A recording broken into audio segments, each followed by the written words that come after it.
explosiveness of Gale Sayers, the lateral speed of O.J. Simpson. That's how Seattle head coach Chuck Knox describes his brilliant rookie running back Kurt Warner out of Penn State. The Cleveland Browns are rolling again thanks to a revamped offense and the rejuvenation of Brian Simon. Last week's 30-24 overtime thriller against the Chargers. Sipe directed a Cleveland offense which amassed 410 yards. Today in Cleveland, temperature in the mid-70s, a beautiful day for football as the Seattle Seahawks and the Cleveland Browns prepare to lock horns. Today's game is brought to you by Ram Tough Dodge Trucks and Dodge Cars. Dodge, an American revolution. By the Pabst Brewing Company, brewers of Pabst Blue Ribbon Beer. For the real taste of beer, Pabst is the place. And by Prestone 2 Antifreeze, America goes and goes and goes with Prestone. Good afternoon, everybody. I'm Phil Stone. Working with me today is Dave Rowe. Seattle, under new head coach Chuck Knox, has finally put an offense, a running game in that offense to go along, Dave, with what has always been a great passing attack. It has been a great passing attack. The Zorn to Largent connection is connected for over 400 passes, and this team in the past has lived and died with the pass. But this year it's the young rookie, Kurt Warner. You know, Dave, not only did Chuck Knox bring along tremendous experience from Buffalo, he brought with him a former employee of the Buffalo Electric Company. Oh, the old days of O.J. Simpson. Turn on the juice. That man, Reggie McKenzie, number 67, has instilled a confidence in the offensive line here. You know, for the Cleveland Browns, they've been searching for a wide receiver with a lot of speed for a couple of years now. Offensive coordinator Larry Weaver, over from the San Diego Chargers, has kind of gotten away from that. He has gone to a great running back here in Cleveland. He certainly has. In San Diego, he had, of course, the Kellen Winslow, but here he has Mike Pruitt. 90 times he carried the ball this year already. The next closest has carried it 9 times. And if Mike Pruitt goes down, it's going to be a long year and a long day for the Cleveland Browns. All right, we're set to go. Matt Barr will kick it away for the Browns. Back deep to receive for the Seahawks, Eric Lane and Zachary Dixon. And take a look at this motion on the kickoff as Barr sets it into the air. The left side, it'll be Dixon at the goal line, and he'll bring it out.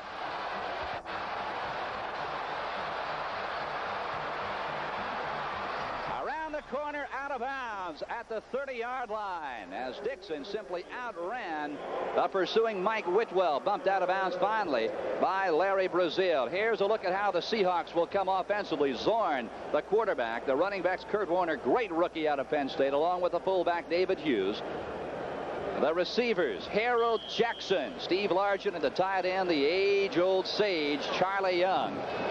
And there you take a look at the offensive line. There's McKenzie, 12th year. Blair Bush over from the Bengals. Pratt, Steve August, #1 draft choice back in '78. The I formation on 1st and 10 at the 29. Largent in motion to the top of your screen. That's Warner, and he's up to the 30, gains a yard before Dick Ambrose, the inside linebacker on the left side, rolls him down. The defense of the Cleveland Browns, a 3-4. Camp Golick, a converted linebacker, and Keith Baldwin. The linebacking core, perhaps the finest in all of football. Banks, Ambrose, Cousineau, Clay Matthews. And no breathers in that foursome. And the defensive secondary, Brazil, Dixon, Clarence Scott, and Mike Whitwell. Hughes, the fullback, through the left side. He's up near the 35-yard line. He's rolled under by Clay Matthews.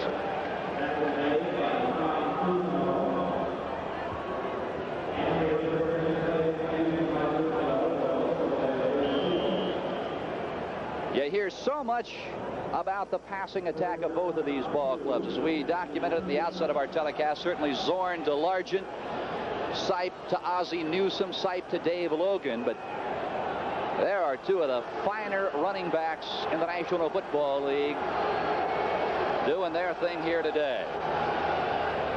Largent.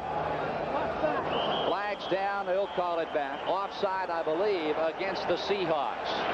It is going to be offside still, but you saw immediately who they're going to. Their bread and butter player, Kurt Warner. An off-tackle play. Seattle is doing a lot of motion now to try to get Cleveland out of their defensive scheme. It's going to bring down a 3rd down at 8 yards. It's going to be a passing situation for Seattle. Chuck Haberling, the referee today. Let's listen. Offense, number 76, 3rd down. Steve August, seventh-year man out of Tulsa, jumped about a half count too soon. So on 3rd down and 7 now, the Browns will counter with 5 defensive backs. Seattle into a shotgun. The first year the Seahawks have gone to a shotgun. Certainly Chuck Knox, one of the many things he has instituted. Thorne unloads, tipped at the line and picked off. Clarence Scott, the interception at the 42-yard line, and the Browns with the first turnover here today. What a great play here as we see Largent go back in motion. Now Zorn's looking out. He gets a lot of pressure from hip left side. He has to unleash the ball right there. He goes to him. You can see the ball is tipped there. An excellent play. Looked like Larry Brazil.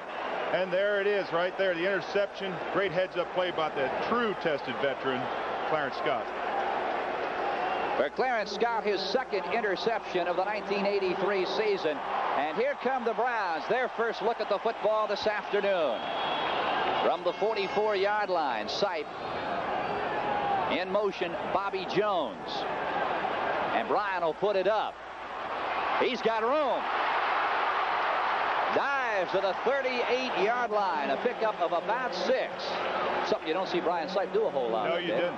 He didn't want to do it that time. As we look at the offensive back, Sipe, of course, Johnny Davis, and the great pride of Cleveland right there, Mike Pruitt.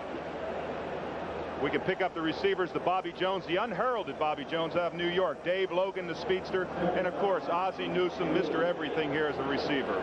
There's the line, Deacon, of course Jackson, Babb, Delamalora, one of the great players, and of course the young Cody Reiser. Take a look at this Cleveland alignment. You're seeing more and more of the single setback alignment in the National Football League. That is Mike Pruitt, the lone setback. Reverse. Harry Holt. First down at the Seattle 32-yard line. And Harry Holt, boy, what a catch he had a week ago, Dave Rowe. Biggest catch of his career. Here's the Seattle Seahawk alignment defensively. Jacob Green, Manutui Asasopo, Jeff Bryant, 3 number 1 draft choices. The linebacking core, Schultz, Robinson, Keith Butler, Michael Jackson. And the defensive backs, Simpson, Brown, Easley, Harris.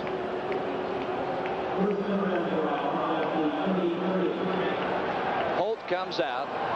Johnny Davis has gone in now to complement Pruitt in the Cleveland backfield. Bobby Jones in motion. There's a flag. Pruitt with the ball will get about a yard, maybe 2. Flags are down all over the place, and I think it's going to be on the left defensive end, Jacob Green. He must have heard something nobody else heard.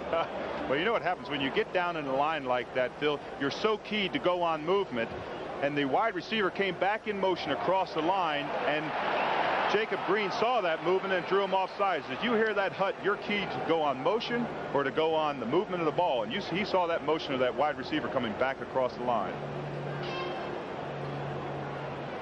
So walk-off 5 against the Seahawks. And it'll make it 1st and 5 now at the Seahawk 28-yard line. Offside, defense, 1st down. Here's our first score this afternoon. The Chicago Bears leading John Elway's Denver Broncos 7-0. Well, a 15-yard run, of course, by Matsui. Old Penn Staters are coming through the day. Kind of partial to those guys, aren't you, Dave? Oh, yeah. 1st and 5 from the 28. Again, Bobby Jones in motion. Pruitt, left side. Great pursuit by the Seattle front line, pushed out of bounds by Michael Jackson and Kenny Easley. Easley has really had health problems since about the middle of last year, the ankle, now the ribs. I wonder if he's going to get well here in 1983. Well, that's true. I'll tell you, once the season starts, it's awful hard to get well. You just don't get well. You have to continually play. You have to continually practice, and you don't have time to just sit back and rest for a week to 10 days because you've got to get ready for your next opponent. And Kenny Easley is the type of player that if he's near being well, he will play. 2nd down and 5. Logan to the near side. Bobby Jones to the far side. And Sipe is going to go down in a heap from a blitzing blow by Michael Jackson. Well, there were only two people that knew the ball was going to be snapped that time. That man, number 55, Michael Jackson, of course, the center. The ball was snapped prematurely. You can see the offensive lineman still in their count. Michael Jackson took off on the ball. The offensive line, as we look at it from another line, you'll see that the offensive line did not know that the ball was going to be snapped. See him still sitting in their position there? And here comes Jackson from your right, tackled back in the backfield, brings up a long yardage situation, third and about 11 or 12. So instead of 1st and 5 at the Seahawks 28, it is now 3rd down and 12 at the 35. The Browns with 3 wide receivers in now, and flags go down. It'll be against the Browns, I believe. Delay a game, Cleveland. Boy, that hurts.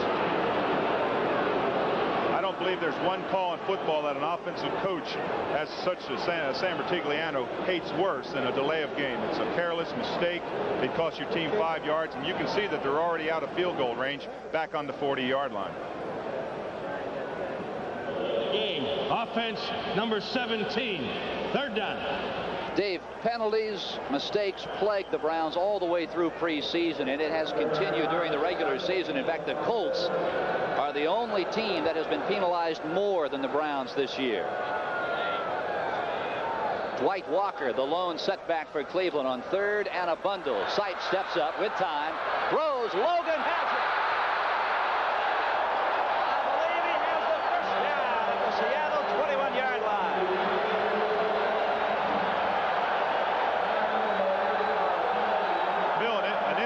Thing on this play is that Sipe never came off Logan. As we watch Sipe's eyes, you'll see him watching Logan coming from his right, the left side of your screen. He steps up in the pocket. He's watching Logan all the way, unleashes it to him. It's a great catch. You can see how open Logan was. Keith Simpson and Curry Justin were just way behind. A big first down. Dave Logan, of course, been around this league now in his 8th year out of Colorado. He knows where he has to go for that first down, and got there. 1st and 10 Browns. Pruitt, great pursuit.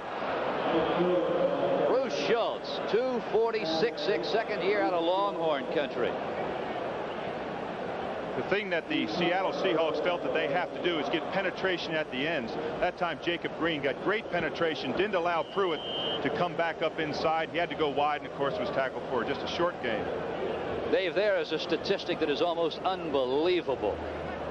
Fantastic. The Browns have scored 13 of 16 times they have been inside their opponent's 25-yard line. Phil, I'll tell you, as an NFL player, 50% would be outstanding. So you can imagine what that 90% is like.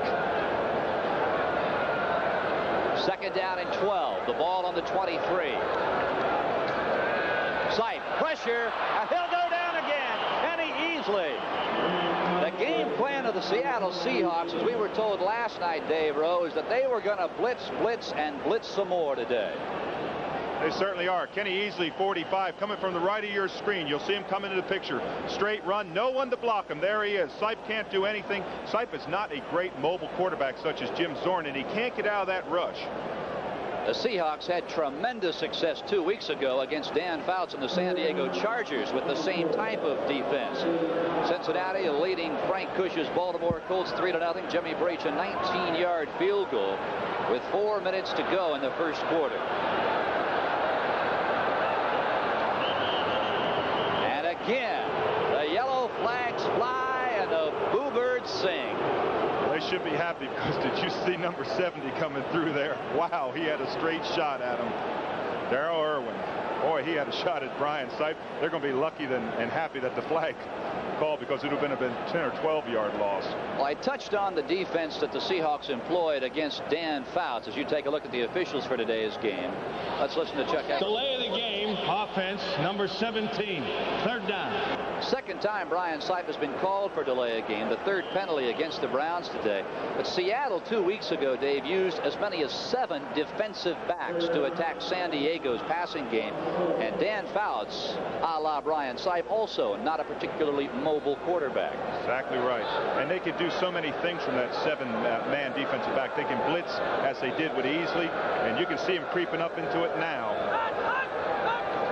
Now they drop back Brian with time. Look at this. All the time in the world. He releases it to Dwight Walker. And the Seahawks shut it down at the 38-yard line. It is Gregory Johnson, third-year man out of Oklahoma State. 8 minutes, 35 seconds to go here. The clock turning in the first period at Cleveland Stadium. No score. But in Green Bay, the Packers are on the board. 7-0. Battle of the Bays. 90-yard pass, is that? A 90-yard pass? It was a punt return. Excuse me, a punt return by Phil Epps, 90 yards. Wow. Jeff Gossett, the first punt of this ball game. John Harris, the lone man to receive it for Seattle. Short punt. Bounces. Takes a Seahawk bounce and is finally down at the 15-yard line. A 17-yard punt for Jeff Gossett. 7:56 to play. We'll be back. Well, as you look on that monitor, that score has to be wrong because my poor Los Angeles Oakland Raiders, they couldn't have had John Riggins run for 2 yards, could they? Well, it's Washington 7-0. 10:37 of the first period in Washington. Here it is scoreless with 7:56 to play, and that's Kurt Warner diving out near the 19-yard line. Chip Banks is there to cut his legs out from under him. Dave, you think there is a finer foursome of linebackers in all of football than what we see here in the orange and brown of the Cleveland Browns? Banks, Ambrose, Cousineau, Clay Matthews. Well, they certainly are highly touted. I've heard the people talking in Cleveland here that Chip Banks is probably the best linebacker in football today. That's quite a tribute. 2nd down and 6 now. The ball on the 19. And here they come, and flags fly, I believe. I thought I heard a whistle. David Hughes is hit by Ambrose and Clay Matthews. You know, it's interesting to watch both these teams, Phil, because both of them are trying to upset the offensive tendencies of the game. They're both trying to upset both Zorn and Sipe by blitzing linebackers, by bringing the safeties. They're really trying to upset the offensive flow. So the Browns now with 5 defensive backs, 4 down linemen. Franks, Baldwin, Golick, and Camp. Out of the shotgun, it is 3rd down and 4 at the 21. Right over the middle. Byron Walker has running room. A big gain for the Seahawks, and for the first time today, they are in Browns country at the 47-yard line. Of course, Seattle caught Cleveland in a man-to-man zone. We can see Zorn here not under a lot of pressure, seeing Byron Walker come from the inside. He was wide open on the slant, coming to the post pattern. Great speed. Look at that youngster run for 33 yards. Well, he had Hanford Dixon beat about 5 yards across the line of scrimmage, and Zorn just drilled it in on the crossing pattern. A big first down. A gain of 33 to the Browns' 47-yard line. Warner and Hughes, the setbacks for Seattle. Play action. Zorn with all the time in the world. Largent has it at the 27-yard line. Clarence Scott, 13th year out of Kansas State, really put the hammer to Largent. For Largent, his 24th reception of the year. Phil, we talked about the pressure that Cleveland has to put on. The pressure here is non-existent. Zorn is standing up in the middle, waiting for Steve to get out free. You can see him right there. Again, another 21-yard pass in front of the deep zone, behind the shallow zone. That's been quite a connection over the years. Right over Dick Ambrose and right in front of Clarence Scott. Here's Hughes. The fullback will go through the left side. Boy, what a block Kurt Warner laid on Clay Matthews, pushing Matthews to the outside. Well, if Chuck Knox has his way here, he's going to be going straight to ground Chuck, as we said earlier. Look at that score. New England over San Francisco. Yeah, that was a pass, a 30-yarder, Grogan to Ramsey. 8:21 to play in the first period. Like Grogan, who would have ever guessed would be leading the AFC this year, passing. 2nd down and 5 at the Browns' 21-yard line. The Seahawks are moving. Young in motion. That's Warner. Straight ahead to the 15-yard line. And that, Dave Rowe, is simple. Put your head down and barrel.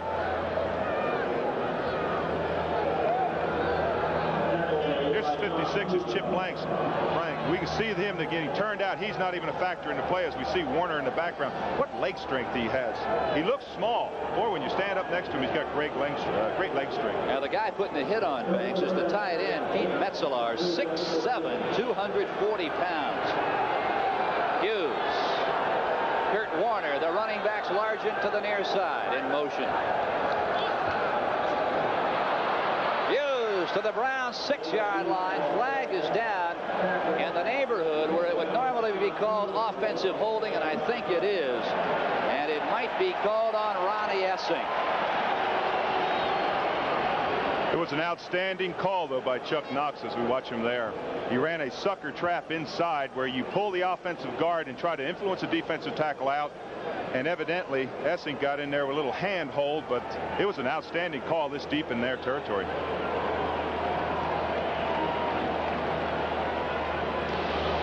Holding. Offense number 61. First down. Now that is Robert Pratt. Essing was reacting to the call. Well, that's good to hear because I know his family back in Seattle will be happy to hear that he was not holding. First and 20. So instead of second and less than 1 at the Browns 6, this certainly changes the play selection substantially. Kurt Warner flanked way out to the top of your screen. Warner! Clay Matthews with sensational coverage there right at the goal line. We're scoreless here. Let's go to NFL 83 in New York. All right, thanks, Phil Stone. In Washington, after a big Curtis Jordan interception of Jim Plunkett, here's what John Riggins does. Stretches out, takes it in, Washington leads it 7-0. Back to Cleveland now. Now the Washington Redskins out to a quick lead over the undefeated Los Angeles, as you say, / Oakland Raiders. Second down and 20. Zorn will sprint right. He could run it in. This time he's going to go right over the middle of Kurt Warner to the 18-yard line. I think Zorn could have at least run it to the 15. He certainly could have, but what a move by Zorn. A straight drop back with a lateral pocket change. That's the ability that he has, a great ability to sprint, whereas Brian Sipe is more of a mobile quarterback. Dave, very rarely do you see a left-handed quarterback roll right. Yeah, actually, Jim Zorn is much better to run to his right. I mean, excuse me, to his left and throw left-handed because he is a left-handed quarterback. When I said mobile, I meant immobile, Brian Sipe. Third down and 13 now. From the shotgun again come the Seahawks. The Browns 5 defensive backs, and they may be coming here. Look at the linebackers. This time Zorn goes the strong side. He can run it. Oh, is he hammered out of bounds at the 7-yard line. Clay Matthews with a pretty good forearm. And Zorn signaling we've only got a yard, Chuck. Can we go for it? Actually, he's got about 2 yards. We talked earlier about Chip Blanks, but watch the move that Jim Zorn comes. Again, the moving pocket, as you said, Phil, he's much better rolling to his left. He's a left-handed quarterback. He puts the ball down here. Now watch right here. He almost stumbles and really comes up with the extra yardage to get them to go for 4th down. If he hadn't stumbled, he would have gotten smeared. Norm Johnson has come on to try and give the Seahawks a 3-0 lead. Johnson is 6 of 9 thus far. Curtis Weathers. Keep your eyes on number 55 in the orange. It's in the air, and it is perfect. So Norm Johnson has propelled the Seattle Seahawks to a 3-0 lead here with 2 minutes 41 seconds to play in the first quarter.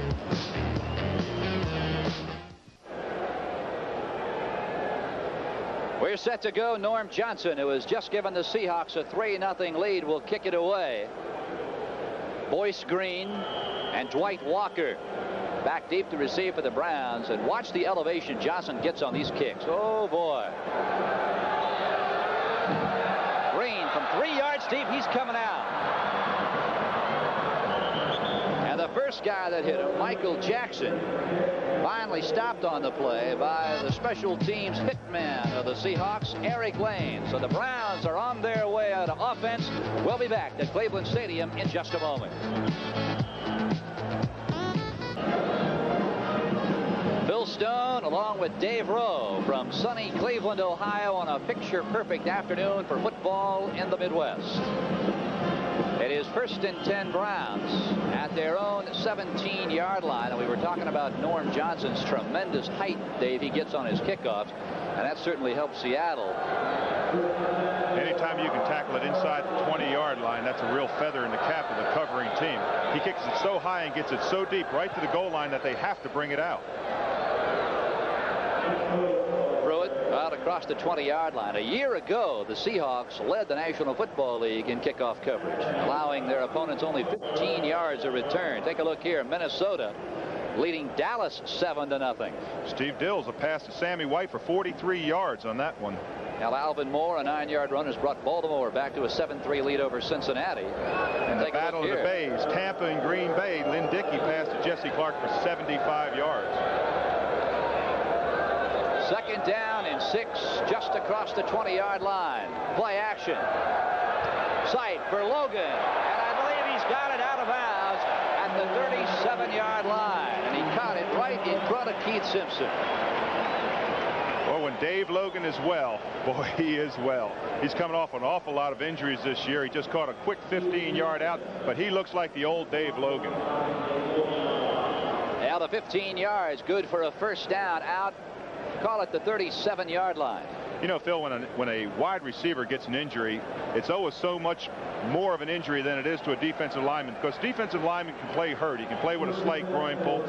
But these wide receivers and running backs are the thoroughbreds of the National Football League. They just cannot run with a slight pull.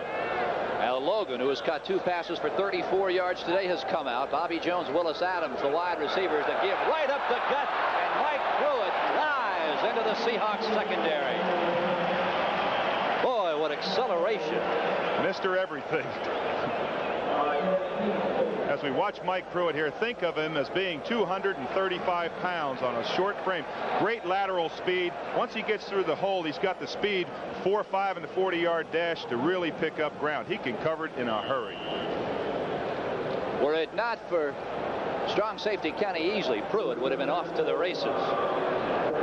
Interesting thing about Pruitt, not only does he have the great size and able to scoot around, but he's got such outstanding quickness for a big back. Sight on 1st and 10. Pruitt near side. Look out! On a 32-yard line, out of bounds. Michael Jackson on the stop. Well, Phil, we just got done saying that Mike Pruitt is Mr. Everything. He's carried the ball 90 times. Watch here as Brian Sipe looks him off, dumps a slip screen. You can see the offensive lineman coming down there. There's Deacon and Babb. And there's Mike Pruitt off to the races. Pruitt, the 3rd leading receiver on the Browns. His 15th catch of the year. You take a look at Tom Cousineau out with a bloody nose. You can be sure that will not sideline him for long. 1st and 10 at the Seahawks 32, and watch him come here. And they jam it up. Pruitt inside the 30 near the 28. Michael Jackson on the stop. That was a very interesting play right there. Brian Sipe read Kenny Easley coming from the outside on a blitz and changed his cadence, which threw Kenny Easley off. He wasn't able to blitz through there, and conversely ran the play away from the blitz of Kenny Easley from the right side. Very interesting. Sipe, a very knowledgeable quarterback. The ball at the 28-yard line, 2nd down and 7. Pruitt, 5 carries for 16 yards.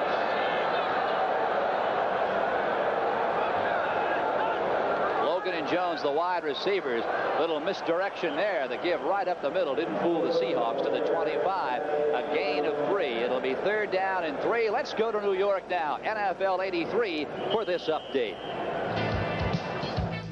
Okay, Phil, in Cincinnati, here come the Colts, another Arizona State product. Alvin Moore, 9 yards up the middle. The Colts took the lead 7-3. Back to Phil and Dave.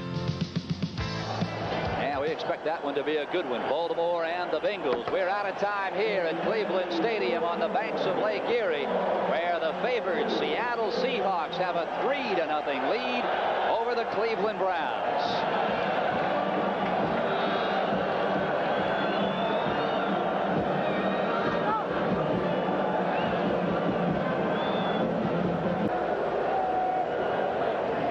first quarter statistics, and it certainly reflects how close this game has been, Dave. It certainly does. The only difference, of course, being the yards passing by the Seahawks, the 2 long passes that they had, but it's a very even game played by 2 very good football teams.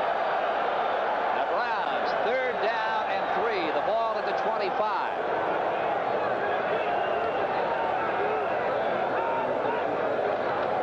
That's Pruitt. And he'll be short of the first down. The Seahawk bench goes wild. Oh boy, what do you do now? 4th down and perhaps a yard. Do you kick it for the sure 3 points, what you consider the sure 3 points, or do you go for the touchdown? That's a decision that Sam Bertigliano's got to make. And of course, he believes he's going to go with Mr. Barr. I don't think there's any question here early in the ball game. 14 minutes, 32 seconds to play in the second quarter. You're down by 3. Here's a chance to draw even and begin anew. From the hold of quarterback Paul McDonald, Matt Barr, a 40-yard attempt.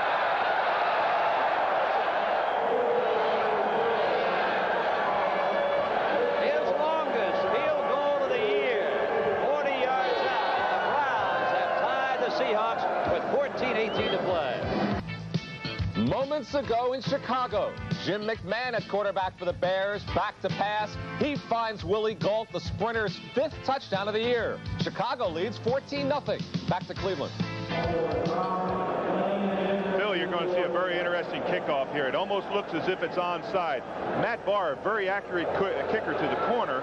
So Cleveland puts about 9 guys on this side of the line because he is so accurate at kicking to this side.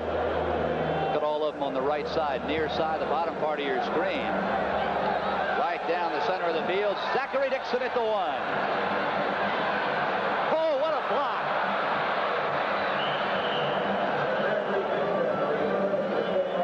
Larry Brazil bumps him down, but oh, what a block. There's a flag down.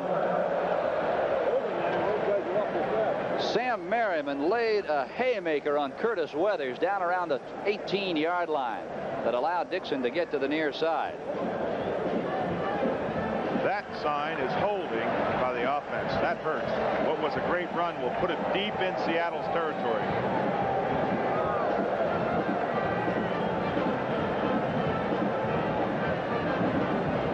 14 minutes, 7 seconds to play here in the first half, and it has been all Norm Johnson and Matt Barr. Boy, the Seahawks will begin from way back at their own 8-yard line. Let's listen to Chuck Heberly. Illegal block above the waist, number 57 on the return. First down. Shelton Robinson, the inside linebacker, second year out of North Carolina, whistled. There's a timeout on the field. We'll be back in a moment. This bud's for everyone who's getting the 1984 Olympic Games ready for the world.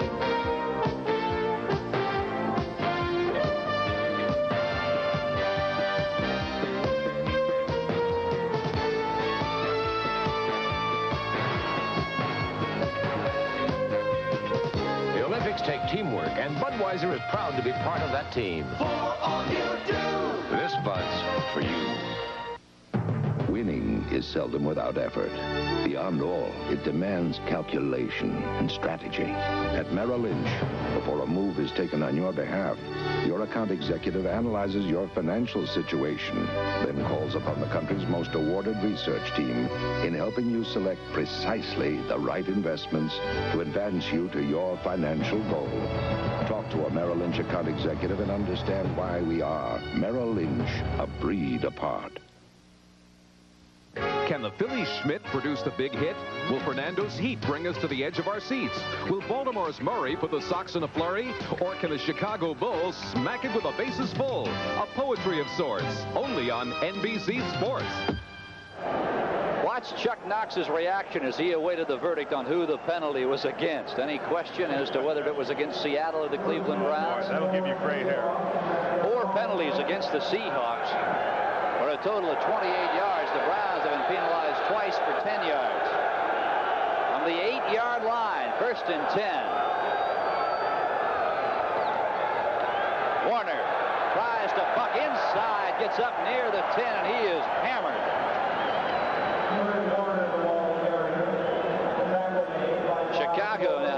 open and out over the Denver Broncos. Well, Jim McMahon to the speedster Willie Gault for 15 yards, 14-0 Chicago. Minnesota leading Dallas 7-3. Knew that was going to be a great one. Seption came through again with a little bit of 3-yard field goal. Suppose Joe Montana will ever make it in this league? Oh boy, that's quite a laugh, because he just threw to Russ Francis, the old New England Patriot, for 8 yards. And Philadelphia's Eagles leading the Falcons 7-0 on an 8-yard run on Ron Jaworski.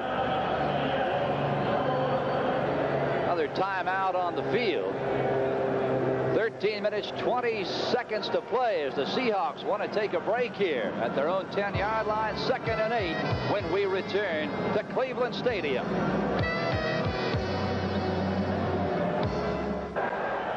There's Seattle Seahawks a year ago, next to last in the NFL in rushing offense. As we talked about earlier, Dave, that's one of the two things Chuck Knox wanted to establish when he took this job. Well, he had to come in and establish a ground game. As we said in the pregame, it was non-existent prior to the coming of Kurt Warner. 2nd down and 8. The ball at the 10-yard line. In motion, Charlie Young. Right over the middle. That's Metzelars. And he is across the 20-yard line. A first down out at the 21. Mike Whitwell on the stop. Metzelars, a big tight end. 2nd year out of Wabe. 6'7", 240 yards. This telecast is presented by authority of the National Football League. It is intended for the private use of our audience. Any rebroadcast or other use of this telecast without the express written consent of the Cleveland Browns and the NFL is prohibited. First down, 10 yards to go at the 21-yard line. Kurt Warner, the lone setback.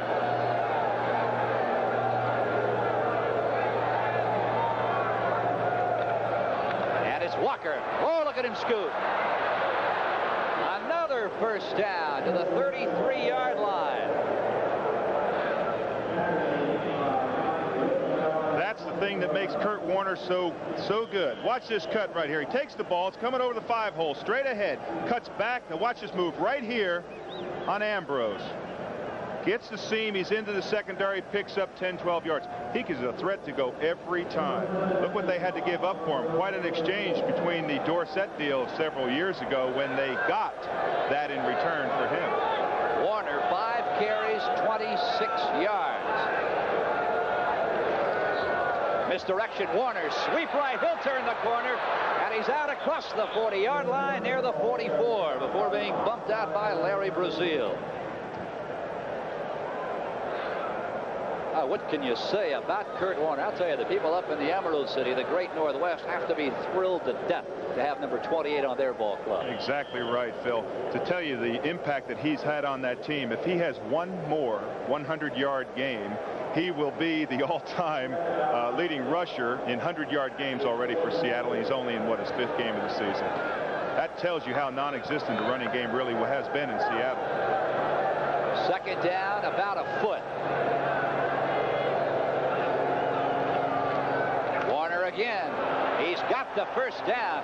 He took on number 49, Clinton Burrell, went helmet to helmet and backed Burrell up about 2 yards. He certainly did. One thing that's really interesting about Warner is that when he runs, just before he's going to get hit, he's not afraid to lower that head and take that shot. That time it was very evident that he just lowered the head on him and rammed in there for the first down yardage. Dave, do you suppose your old college coach would like to have Kurt Warner back in 1983 at Penn State? They could use him. Oh, boy, could Penn State have used him this year already? 1st and 10 at the 47-yard line. We're tied at 3 apiece. Zorn, there's Warner. And he simply outruns the linebacking core of the Cleveland Browns. Clay Matthews, Dick Ambrose was over there. Hanford Dixon was there. Clinton Burrell. I'll tell you, it takes a busload of people to get Warner down around. It certainly does. You know, an interesting thing is we watch Zorn drop here. Now, Zorn really looks off. Last minute, looks over to Warner. And now watch Warner. He doesn't do anything really fancy. He's just gobbling up yardage with that. Knows where the first down is and gets the first down. Well, at least we're going to have a mark for it, but I think he got it. Kurt Warner, 5'11", 205 pounds, averaging 5 yards a carry.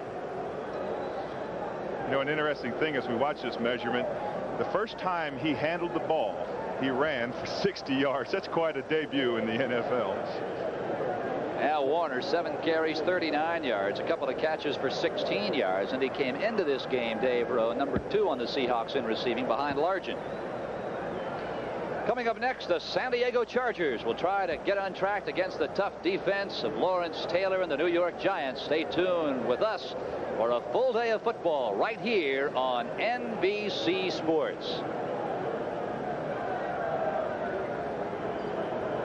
Now the Seahawks short by about 6 inches. Incidentally, free safety of the Browns, Mike Whitwell, is out with a bruised knee. Clinton Burrell has gone in to replace him. Well, Phil, I said that I thought they had made it, but I came up a little bit short. I guess that's why I played defensive line for 13 years. Now the Browns will miss Mike Whitwell. Boy, what a shot he laid on Wes Chandler a week ago in San Diego. 2nd down. A foot to go. Oh, look at this. Largent. And Zorn just overthrows him. That play, Dave, right out of the playbook of the old Baltimore Colts and John Unitas. Absolutely. 2nd down, 6 inches to go. It's almost a waist down in football. The defense knows that, though, and they should have played this play a little bit better. Of course, it was overthrown, but you can see Zorn wasn't under a lot of pressure. He just overthrew Largent. But that's right out, as you say, out of the Baltimore Colts Johnny U days. I love to see that. Oh, I do too. It makes football really exciting. Zorn 5 of 8 in this one for 80 yards. Has thus far thrown 1 interception to Clarence Scott on a tipped pass. I think they'll go with Kurt Warner this time.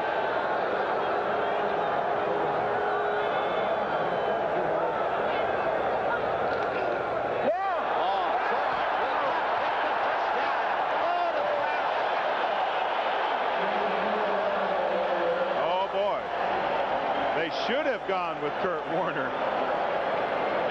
What a surge by the Cleveland defensive line. They completely stuffed the offensive line of Seattle Seahawks.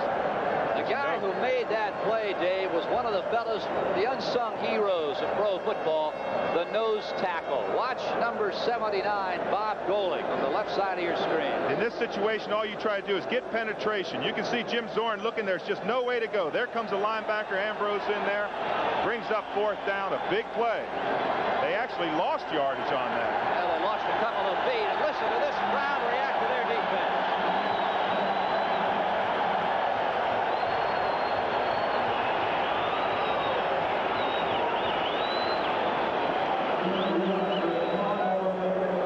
Jeff West is on to kick it away for the Seahawks on 4th down and about 2.5 feet. Dino Hall, the lone safety for the Browns. Shanked it. But it's not bad. Out of bounds inside the 20-yard line. I think they're going to spot it at about the 12 or 13-yard line. So a punt that did not look that good came out pretty fine. We'll be back in a moment. 10 minutes, 32 seconds to play here in the 2nd quarter. Tied. Seattle 3, the Browns 3. Dave Rowe, you see Brian Sipe go an awful lot to his tight end. Ozzie Newsome leads the Browns with 20 catches this year, number 1 on the team, 3 touchdowns. Why do you suppose he likes his tight end so much? Well, as you develop a rapport over the years of having played with him, you develop a confidence that he's going to catch the ball in the tight situation. And that's what Brian Sipe has done with Ozzie. They call him the Wizard of Oz, and it's rightfully so. Off the shoulder pad of Harry Hull at the 16-yard line. Hey, that's one of those situations when that ball hits off a pad and gets in the air, anything can happen. Take a look here. Philadelphia continues to lead Atlanta 14-0. Seattle, I should say Baltimore, who was leading the Bengals 7-3, has now fallen behind. Kenny Anderson seems to be having an excellent day, going to M.L. Harris and also to Isaac Curtis for 2 touchdowns back-to-back. 17-7 now in the 2nd quarter. And in Green Bay, the Packers 21, the Buccaneers 7. There's been an awful lot of controversy down there against John McKay and the Tampa Bay Bucks. And it will continue as long as they come out on the short end of the score. 2nd down and 10. Sipe with time. Intended receiver again was Harry Holt. And the fans here want a pass interference call on Kerry Justin, and they're not going to get it.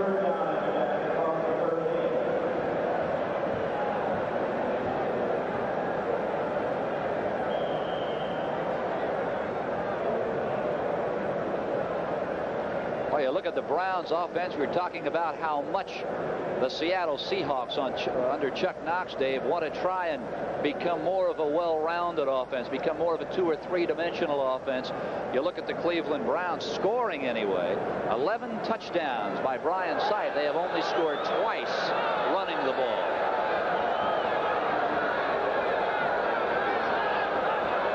Jones in motion. Sipe to put it up on 3rd and 10. Down the middle of the field, and it's caught. Caught by Willis Adams.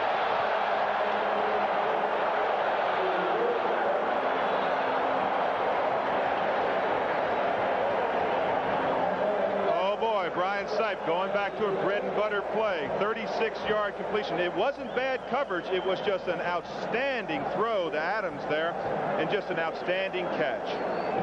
It was good coverage, man on man. That's as well as you can cover. Brian Sipe could not have walked that ball any better over Keith Simpson. He just laid it right over Keith's hand. 1st and 10 at the 39-yard line. The Browns trying to march. Tied at 3. Willett, flag is down. And it may be offensive holding. Somebody running interference for Pruitt. Michael Jackson, Kenny Easley combined on the stop.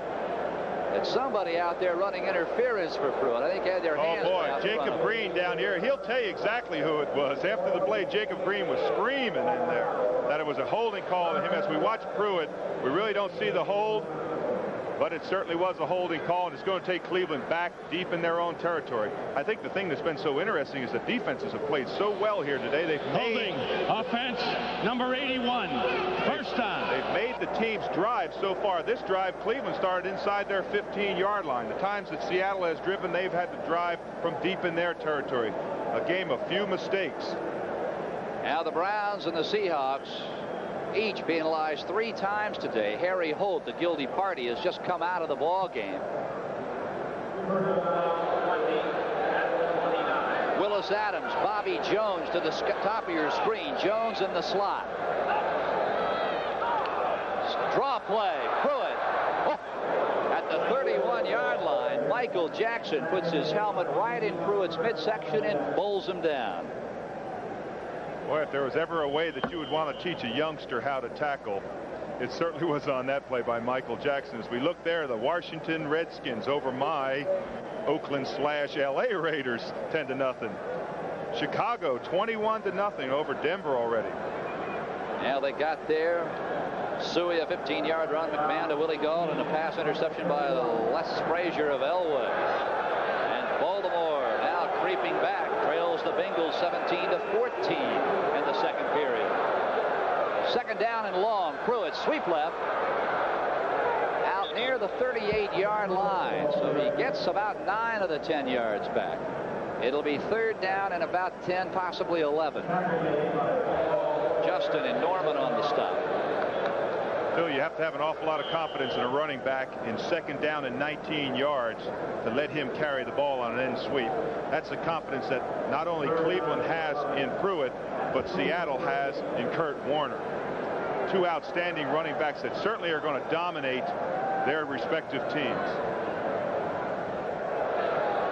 3rd down and 11. The Browns preferring to run around the left side behind Robert Jackson and Doug Deacon. Sipe with time. Unloads. And he's got Willis Adams short of the 1st down. Joe Norman is signaling no catch, but the officials don't want to hear about it. It is a good catch. It'll be 4th down now and about 2. Well, they want him to go. As we watch the deep drop from it's a zone defense on Seattle. We can see Willis Adams cutting along underneath there. Well, we really can't see the catch, but Willis Adams has played behind Ricky Feature, and there's no way that he should be behind Ricky Feature. He's at least his equal. He has been today so far. Now, naturally, the fans don't want the Browns to punt, but on 4th down and 2 at their own 47, Dave, there's really no choice. They don't have much time. And they're going to be penalized for delay of game as the 30-second clock expires. That is the 3rd delay of game now against the Browns. 2 on Brian Sipe and 1 here on the indecision as to whether to punt or not. Well, of course, on a punt, it's not that bad a situation because it's going to bring the ball back to about the 43, 44-yard line, and it's not that bad a decision. But the two other ones that have been called against the offense, those both have hurt because it's 5 yards of precious ground that it's hard to make up. Game, offense number 7, 4th down. It's one of the few times a punter can get a penalty. One of the few times the punter gets his name mentioned. Jeff Gossett. John Harris, the lone safety.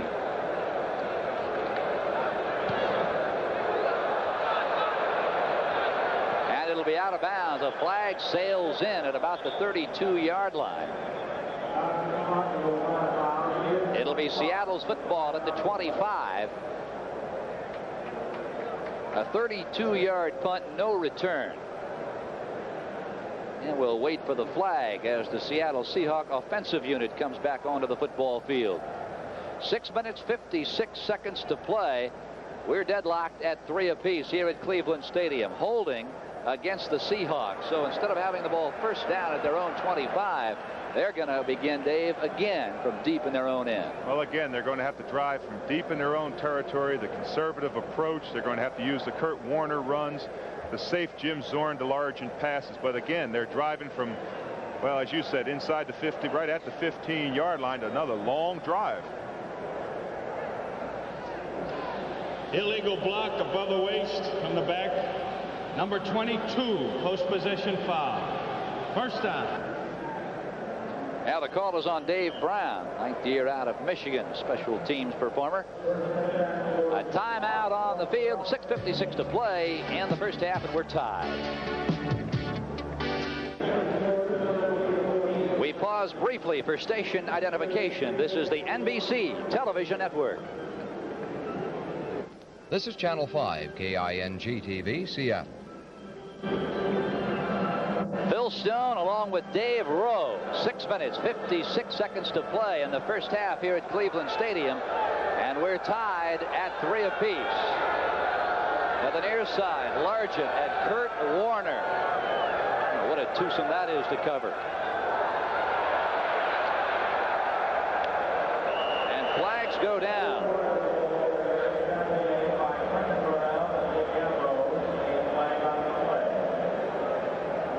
As we wait for a decision, watch Golick here and Blair Bush. It's quite a push in there. That's what the NFL is really about. If people really want to know what it's like to play in the defensive line, that's what it's like. Dave, so often you hear about double teaming, and it's primarily used when describing wide receivers, the wide outs. But there's a guy, Bob Golick, and all the nose tackles, the Freddie Smerlises of the world, certainly the Manatui Asasopos of this game. These guys face double and triple teaming every single play of every single game. They certainly do. With the uncovered guards, it used to be, when I say used to be, a couple years ago, they instituted a rule where they can no longer cut the covered nose man as we listen to the call. Offense number 88, first down. To pick up what I was going to say, they can no longer double team him below his waist. They can double team him up high, but they can't do the old chop block where you let him come onto the center and then the guard just takes a free shot at him. What used to be, you're talking about, they used to stand him up and then have another guy cut the legs. Ooh. First down and 17 now. The Seahawks crippled by penalties here in the second quarter. Warner. Oh, look at this guy go. On his feet to the 16-yard line. Well, it's not enough to hit him high or hit him low. You got to get a couple of people on number 28. I'll tell you, he runs like you poured hot water on his back. Everything is moving on him.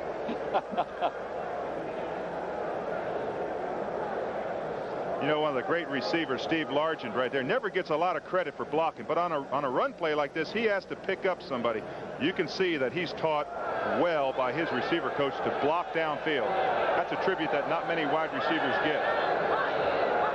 Second down now and 9. Again, look at Warner churn across the 20 out near the 22. So that creates a third down, about 4 to go now for the Seahawks at their own 23-yard line. This situation is where Jim Zorn is so valuable. He has great mobility. He's able to run. He gets that run-pass option by his rollout. And we're just going to watch here and see whether he goes to that man, Kurt Warner, or whether he goes to what the old traditional Seahawks used to do, the rollout, sprint out, where he has the run-pass option. Warner now, 9 carries for 54 yards. Here's Warner. The Browns are coming from everywhere, and they shut it down. For the second time in this ballgame, the Cleveland defense has held. We always talk about swarming defenses. That's what coaches always want. They want penetration and swarm. You can see the yellow jersey, the orange pants getting to Kurt Warner. There's 7 or 8 of them in the picture. That is a sign of a good defense. Seattle's done the same thing. The problem that they're going to have this time is that with the punt, they're going to get the ball in excellent field position. One of the few times that Cleveland has had it today. Jeff West will get it away. Oh, great punt. Oh, he boomed it. Dino Hall from his own 30-yard line. The 37-yard line, and a flag flies in. Good block by Clinton Burrell. A 47-yard punt by West. A 7-yard return. Boy, he saved a good one for the last one. He really did. This flag will help Seattle also because it's going to put it deeper in their territory. The same thing is unfolding every time. Each team that has the ball has had to drive the 80, 90 yards. 4 minutes and 50 seconds to play before we take you to New York. Studio 6A and NFL 83. Updates, highlights, all the scores, action around the league on this, the 5th Sunday of the 1983 football season. So the Browns march back at their own 19-yard line. Unsportsmanlike conduct, illegal block on the return, number 49 on the receiving team. Now the call is on Clinton Burrell. And that's got to make that man right there, Sam Redigliano, just bristle. We'll be back in a moment. Well, for the Browns, the second most penalized team in the league coming into today's action, their 5th penalty for 40 yards. That hurts and a half. It is 1st and 10 now at their own 19-yard line. Play action, Sipe with time. Wide over the middle. Barry Holt has it at the 32-yard line. Keith Simpson, 6th-year out of Memphis State there on the stop. And we'll run down all the highlights and scores for you on NFL 83. But right now, take a look. Washington over the Raiders. Plunkett to Cliff Branch, 99 yards, and your boys are finally on the board. All right, Dave. Clifford. Minnesota over Dallas, 14-3. Houston and Pittsburgh. Frank Pollard, a 1-yard run, 7-0 Steelers. San Francisco over New England, 14-6. Here it is 3-3 with 4:09 to play in the first half. And Sipe for Willis Adams, and it rolls off his fingertips. Oh, Keith Simpson was running step for step with Adams, and Sipe put it right on the money. About 6 inches too long. A couple of other scores. Philadelphia leading Atlanta 14-7. And Green Bay over Tampa Bay 35-7 second quarter. This is why this game is a game of inches. You can see that ball was right on the fingertips. And Sipe already is throwing 70%. He's 7-10 for 107 yards. Dave Logan to the left of your screen. Wide to the top of your screen is. And flags are flying everywhere. Bobby Jones was split wide left. But Bobby stood up as if he thought the play was going to be over before the ball was even snapped. Michael Jackson on the stop. That's the old famous, I thought it was on too, Coach. I did that a whole bunch of times during my career. Now the penalty is against the Seahawks, so it'll be 1st and 5 now for the Browns. Jacob Green there, he's telling him how he's sorry that he didn't mean to jump off sides, but I believe it was Jacob that time. In his anxiety to get to the ball, he started down the line and he realized he was wrong, and he kind of tried to adjust down the line. It looked like offside, he went in motion. Defense, number 79, 2nd down. Watch here on the screen. This is what happens when you go early. You try to adjust to come back down the line. A good center right there snapped the ball when he saw the offside penetration. It's an easy 5 yards. But that is one whale of a football player. And he's also playing against a college teammate in Cody Rising, both best friends at Texas A&M. Excuse me. Johnny Davis, number 38, now into the Cleveland backfield. The give is to Mike Pruitt. And he gets just about to the line of scrimmage. We were talking about Jacob Green, number 79, the left defensive end of the Seahawks, Dave. Not only is he an outstanding football player, he was a whale of a basketball player. Take a look at one more score. Cincinnati now 24-14. Anderson a 3-yard run. You realize when he was at Cashmere High School in Houston, Texas, Jacob Green's basketball team in high school won 83 consecutive games and 2 Texas State high school titles. Hard to believe a guy who's 6'3", 255 can be effective in basketball. Sight. Just overthrows his receiver, Ozzie Newsome, out at the midfield stripe. You know, Phyllis, is so true in football and in basketball. You'll find that most of the athletes in football have been great athletes in other sports. You see that all the time. The great football players are great basketball players. They really enjoy those other sports. They specialize in one, but most athletes are athletes in all different types of sports. 4th down and 3 now. The ball on the 40-yard line. Jeff Gossett will kick it away. John Harris, the lone safety for Seattle, standing at his own 20-yard line. Beautiful day here along the banks of Lake Erie. Temperatures in the mid-70s.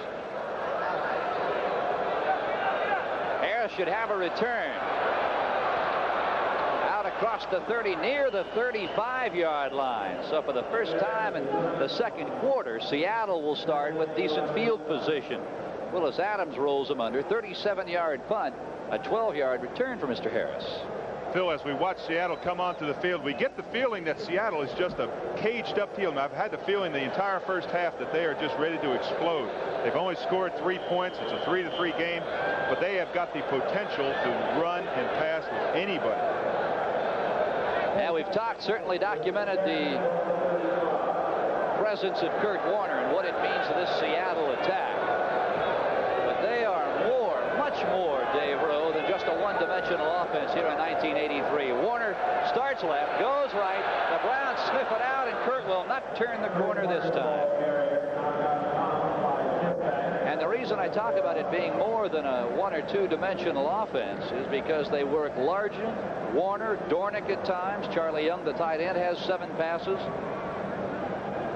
Next Sunday, join host Len Berman as NFL 83 kicks off week number 6. Then stay tuned for exciting regional action. The Jets take on the Browns, Buffalo and Miami, Houston, and the Denver Broncos. New England is at Baltimore, and Seattle travels to San Diego. Check your local listings for the game and time in your area. Some great matchups coming up next Sunday here on NBC. 2 minutes, 54 seconds to play. Charlie Young in motion. Double pump, screen near side. And Warner out across the 40-yard line. Bob Golick, the nose tackle who penetrated, saw what it was going to be, came back and made the tackle. Golick doesn't react to this ball once it's thrown. It's a slip screen right in the middle. They just drop the lineman, let your man go, drops it off right here to Warner. If Golick doesn't turn and run back here, we see him coming into our picture in the back there. If he doesn't make that tackle, Kurt Warner goes for 60 or 70 yards.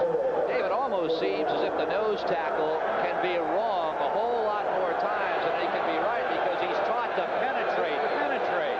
And now they're a perfect example of having to drop back. Third and score. Zorn can run for it, and he will.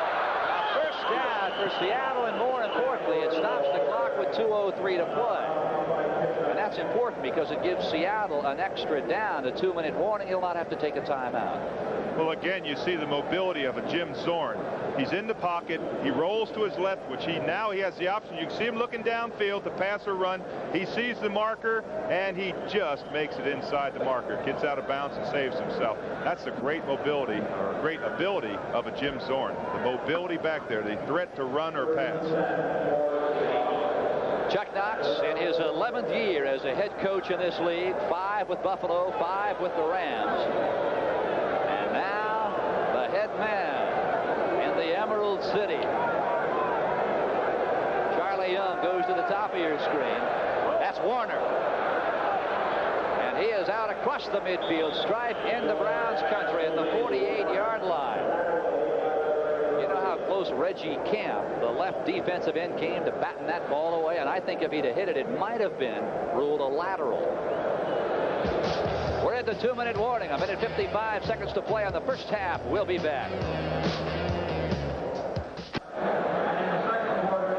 The Seattle Seahawks with the ball at the Cleveland 48-yard line. A minute 55 seconds to play on the first half.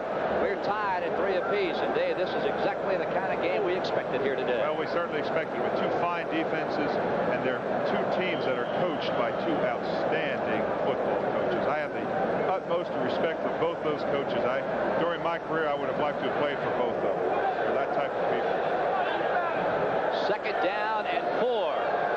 As Zorn tries to march the Seahawks into scoring position here in the later stages of the first half. Zorn goes left, comes back right. That's David Hughes. He has the ball at the 45-yard line, short of the first down. Forward progress will be to the 45. Tom Cousineau, what tremendous upper body strength. You know, I ran out next to Tom Cousineau before the game. We were out there, and he worked out with a T-shirt on, and I didn't take off my sport coat because I didn't want to embarrass him, but I'm telling you, he had a pair of arms that looked like ham hocks.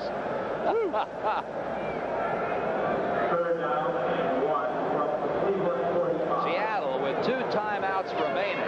3rd down and a yard at the 45-yard line. The Browns watching 4 down linemen, 5 defensive backs.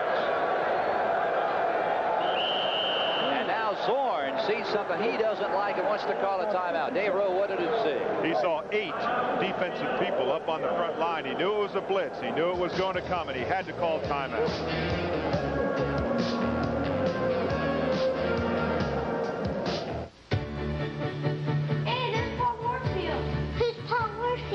Is a pro football player. Hey, there's the real Paul Warfield. Come to see the Hall of Fame. We never thought we'd see you here. I just happened to be here, but how would you like to take a special tour of the Hall of Fame with me? Yeah! Come on, let's go. If you're a photo fan like I am, there's a million pictures to be taken at the Pro Football Hall of Fame. We're not saying that the next time you visit the Pro Football Hall of Fame, you'll meet a football great like Paul Warfield, but you will have the time of your life. The Pro Football Hall of Fame is where dreams come true. It's over 50,000 square feet of exhibits, covering over 90 years of pro football history. Mr. Warfield, could we have just one picture? Sure. They're all here, the stories, the dreams, the inspirations, here for you to see and enjoy at the Pro Football Hall of Fame in Canton, Ohio. Don't miss it. The preceding announcement was furnished by the National Football League and Paul Warfield, who Dave Rowe is sitting to our right up here in the broadcast facility here in Cleveland. Of course, Paul inducted in the Hall of Fame right down the road in Canton, Ohio in July. One of the all-time great people, one of the class men to ever play this game of pro football. Third down and 1, and listen to this crowd of some 80,000. Play action. Zorn. He's got a receiver. Largent's open.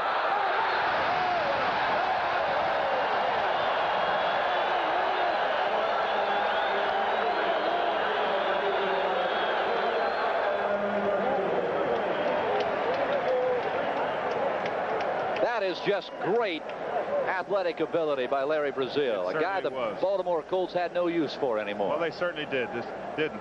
The stigma on Larry Brazil has been that he has not played the run well, but he played the pass exceptionally well on that play. It was interesting to see that Zorn came back to his old favorite, Steve Largent. Jeff West, pressure, almost blocked. He gets a boomer off. Dino Hall will let it bounce. It goes into the end zone. A touchback. The Browns will have 48 seconds to traverse 80 yards. They'll begin at their own 20-yard line. A 45-yard punt by Jeff West. Sam Ratigliano in his of the Cleveland Browns, twice Coach of the Year. You realize, Dave, that his first job in the pros was as a pass offensive coordinator for Lou Saban's old Denver Broncos back in the late 60s. Incidentally, beginning Tuesday night, stay with NBC for all of the excitement of the American and National League Championship Series. Our coverage begins Tuesday night at 8 o'clock Eastern Daylight Time from Dodger Stadium. Sight. Look at this time. All the time in the world. That's Newsom. His first reception of the afternoon, and he's out near the 30-yard line. And instead of diving out of bounds, he dove across the 30. Bruce Schultz on the hit. He did go out of bounds because I saw the referee's hat came flying in there, which is an indication that he was out of bounds. Now, whether he went out before he caught the ball or not is another question. Pass receiver had run out of bounds and was the first to touch the ball when he returned to the field of play. It is simply an incomplete pass and a loss of down. Second down. You know, I really appreciate that, Bill, when an official takes the time to explain to a crowd. We've got almost 80,000 people here that would be totally upset at a play like that, but he explained it, told what happened, and it was obvious that he had come out of bounds and come back in. Well, the rule, to even simplify it more, is once you go out of bounds as a pass receiver, you cannot again come back in bounds and catch the ball. And touch it first. Second down and 10. The loss of down. 35 seconds to play in the first half. Sight over the middle. That's Harry Holt at the 27-yard line. Shelton Robinson pulls him under. And the Browns called a timeout with 29 seconds to play. Do you realize Shelton Robinson was a tight end at college at North Carolina? And he was amongst some good. Well, there was a reason for that, too. The linebackers there. They had that was the days of course, Taylor. Lawrence Taylor. Who else? I'll let you come up with that. Wiltshire. Yeah, Wiltshire was another. That's exactly right. Mike Wiltshire. Yep. And there's a guy that plays with Kansas City, and I can't remember his name. Cronin? There were three outstanding players there, and they had to move him to tight end because of that reason. And I imagine right now he's happy that they did. Now there you look at Brian Sipe, 8 of 13, and Brian Sipe pulls no punches when he talks about his rejuvenation here in 1983. He says it is Larry Weaver. Yeah, he's much more comfortable this year than what he has been in the past with different schemes of the different offensive coaches. Larry Weaver has come in from San Diego, and we all know the great success that San Diego has had with the Kellen Winslows and the Chuck Muncies, and of course Charlie Joyner and those. They were able to trade players and still stay fantastic with that scheme. And it is a developed scheme that Larry Weaver played an integral part of, and Brian Sipe feels very comfortable, not only with Larry Weaver in the scheme, but now with his offensive line. An interesting thing is that with only 29 seconds left on the clock, 3-3, you're deep in your own territory. You're not just trying to merely run out the clock and get into the locker room. Third down and 2, the ball at the 28. 29 seconds to play in the first half. Capacity crowd on hand here at Cleveland Stadium, some 80,000.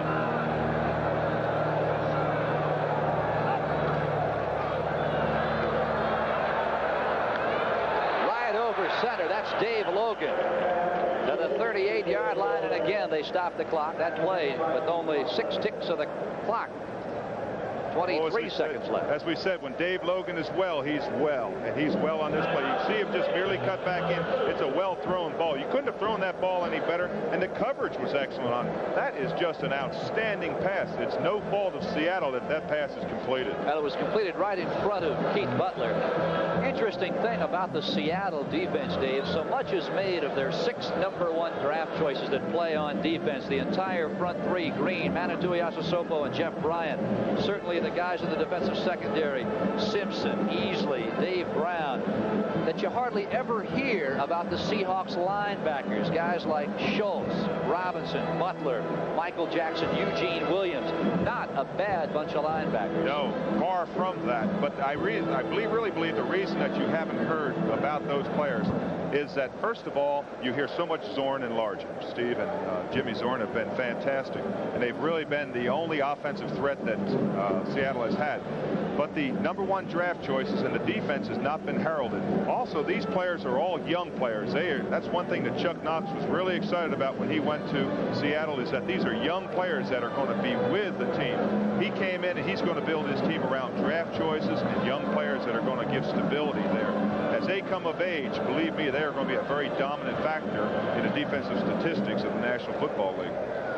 Do the Seahawks, in your estimation, have enough talent yet to challenge the Raiders and the Chargers in the AFC West? Well, that's a great question. I wish I knew the answer, but I think they're coming. I really do. I see the young Jacob Greens, the Tuiasa Sofos, the Jeff Bryants as the stars of the future. With the coaching staff they've put together, I think they're going to just be an outstanding team. Now the flags fly and the whistles sound. It will be against Cleveland. Could be delay a game again. I doubt it on a timeout. Yeah, it's got to be something else. Illegal procedure. 21 seconds to play, and the Browns will march back 5 more.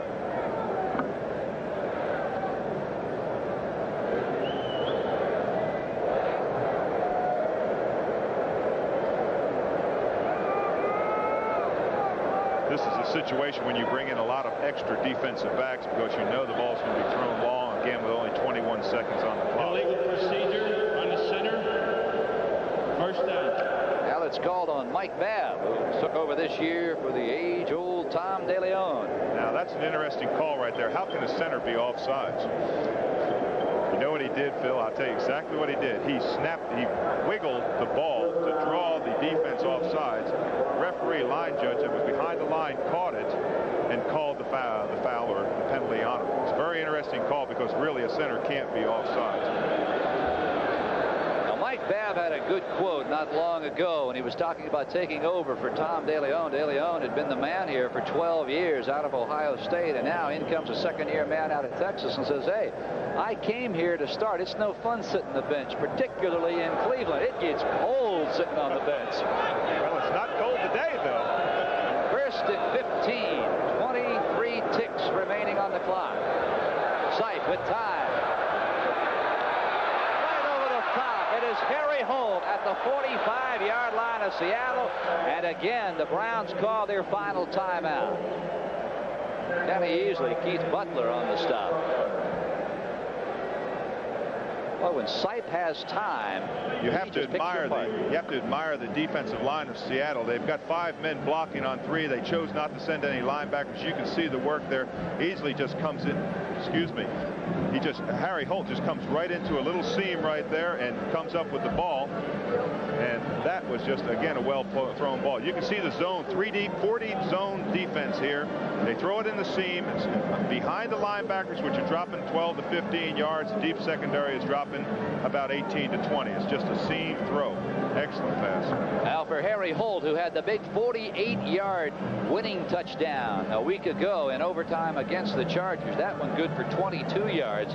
Sipe completing 66% of his passes thus far in the first half for about 100.5. Holt has caught 3 of those for 44 yards.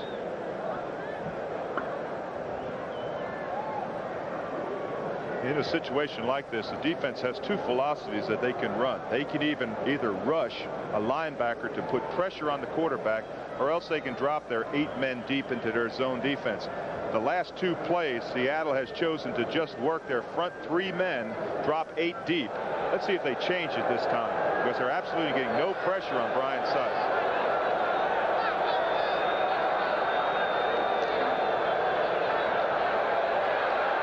Again, all the time in the world, unloads, and he's got Ozzie Newsome out of bounds at the 33 with 6 seconds to play, and here comes Matt Barr.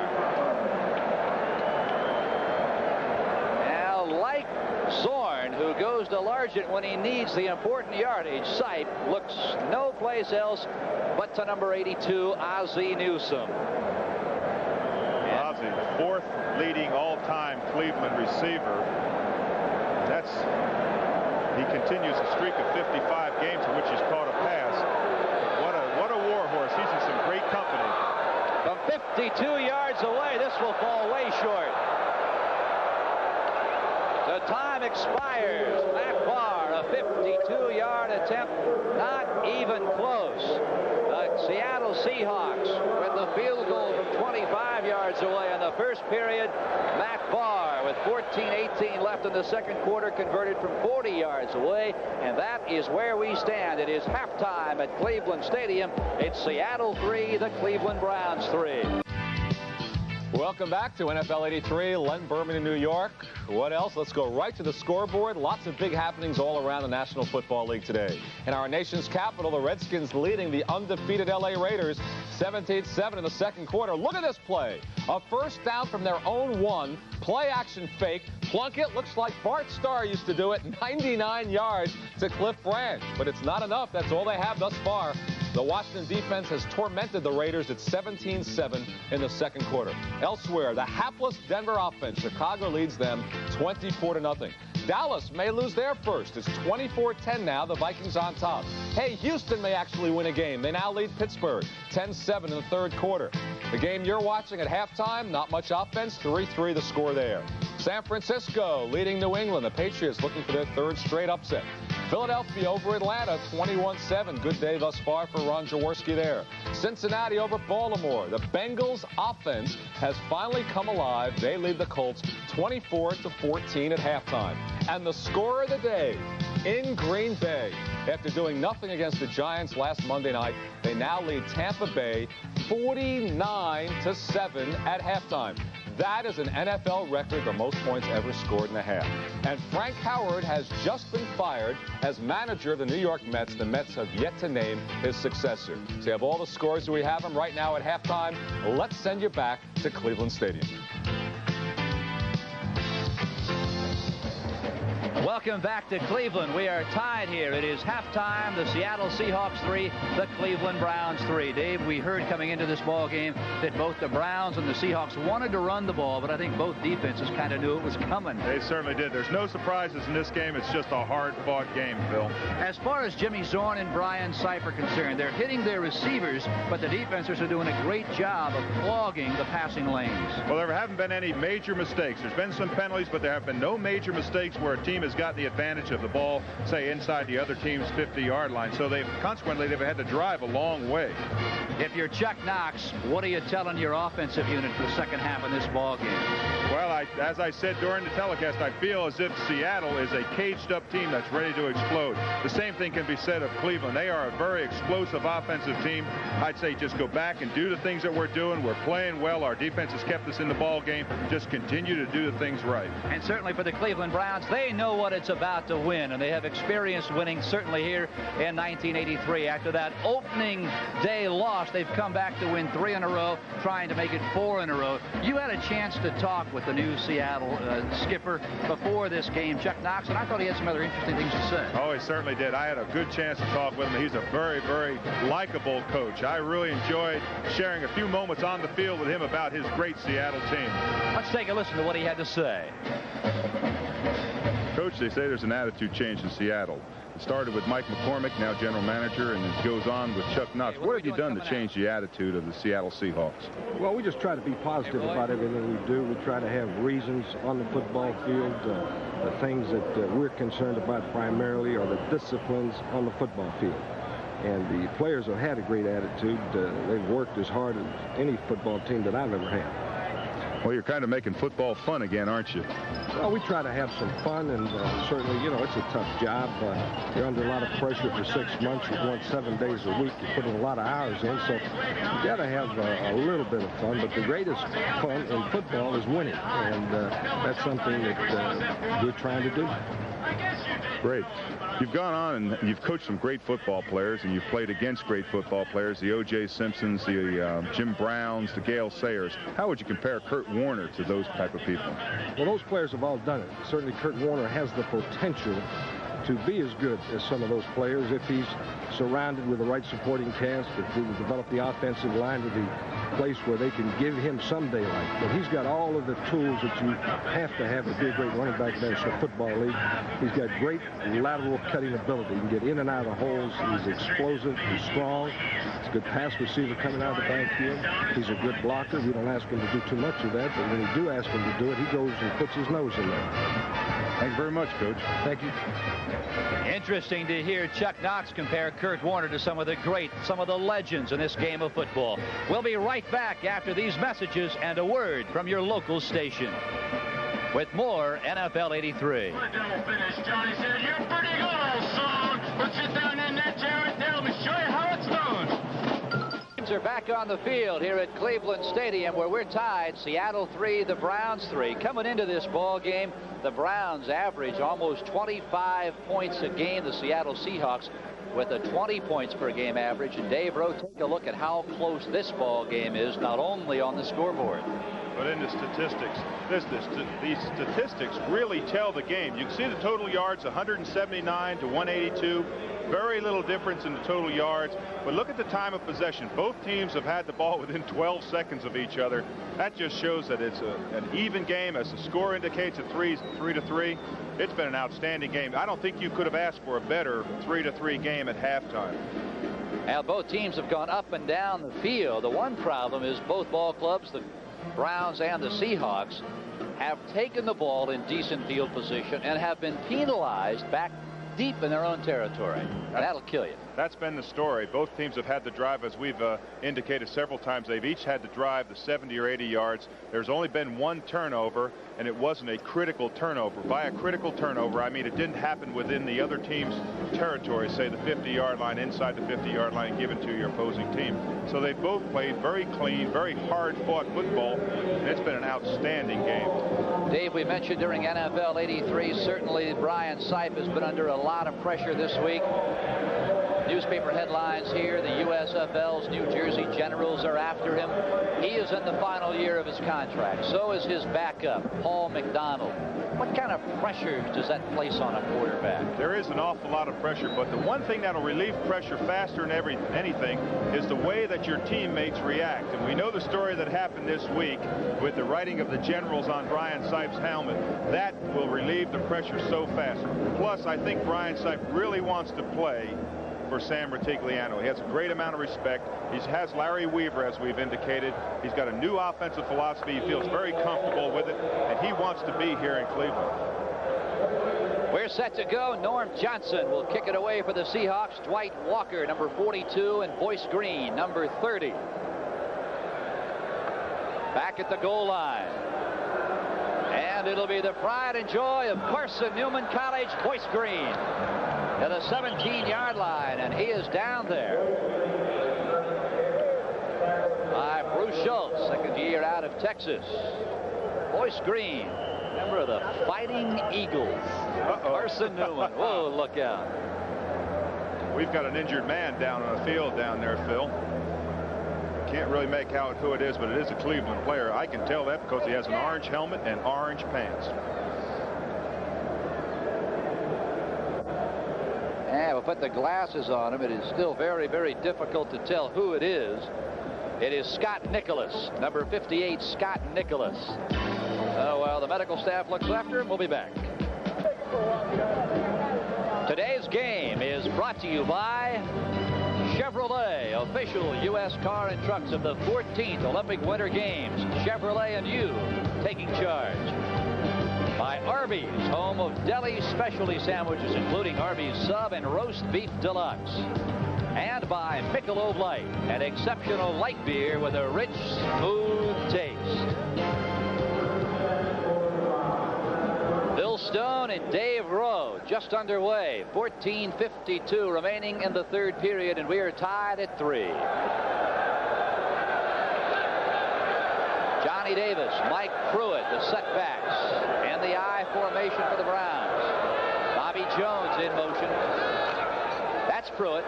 Finds the hole, but it is not open very long before Bruce Schultz moves in to shut it off.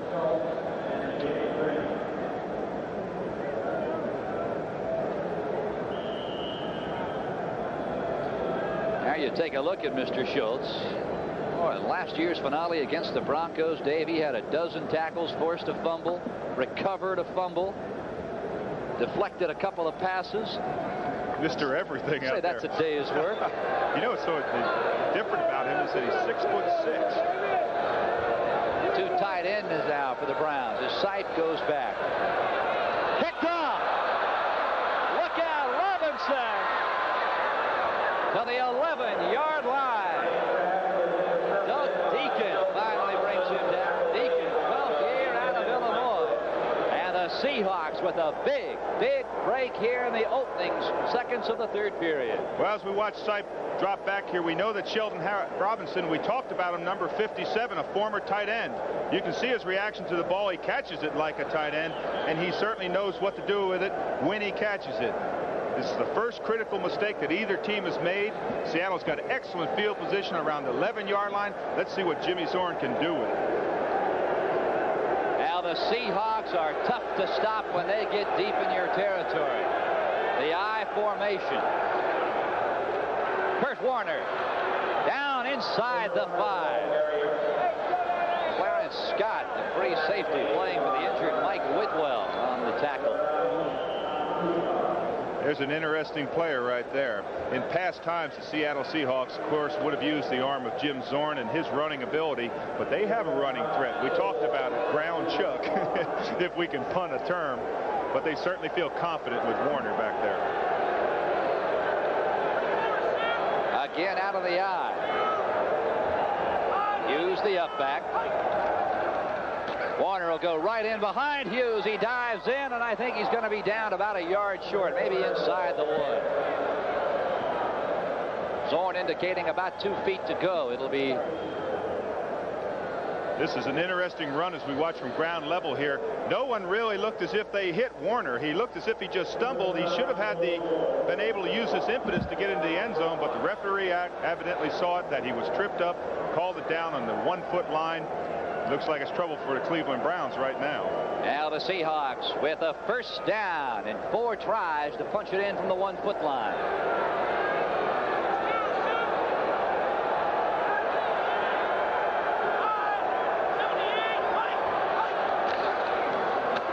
Warner up and over. Touchdown Seahawks. Warner, his 4th touchdown as a professional. Phil, you saw where they went on that touchdown run over Reggie McKenzie, number 67. We can watch this from ground level. You can see the surge and charge. Now watch Warner up and over. He gets hit right there. Great balance. And again, he comes down inside for a touchdown. Now the man who hit him normally does not allow you to budge an inch once he lays the pads on you, Chip Banks. But Warner simply had too much momentum. Norm Johnson on. 12:37 to play in the third quarter. He will try and make it a 10-3 Seattle lead. And he does it. It's perfect. So 12:37 to play in the third quarter, and the Seahawks with the first touchdown of this ball game. They lead it 10-3. NFL 83 is coming at you with pro football's very best. The Bills from Buffalo take on the AFC champion Dolphins, or the Kansas City Chiefs battle the explosive LA Raiders, plus hard-hitting regional action on NBC. You can be sure that Browns-Jets game will be quite a shootout here at Cleveland Stadium. Seahawks in San Diego. In San Diego, look out there. We're set to go. Norm Johnson will kick it away. White Walker and Dino Hall, and it'll be Dino Hall at the 2-yard line. Flag goes down. Dino Hall goes out.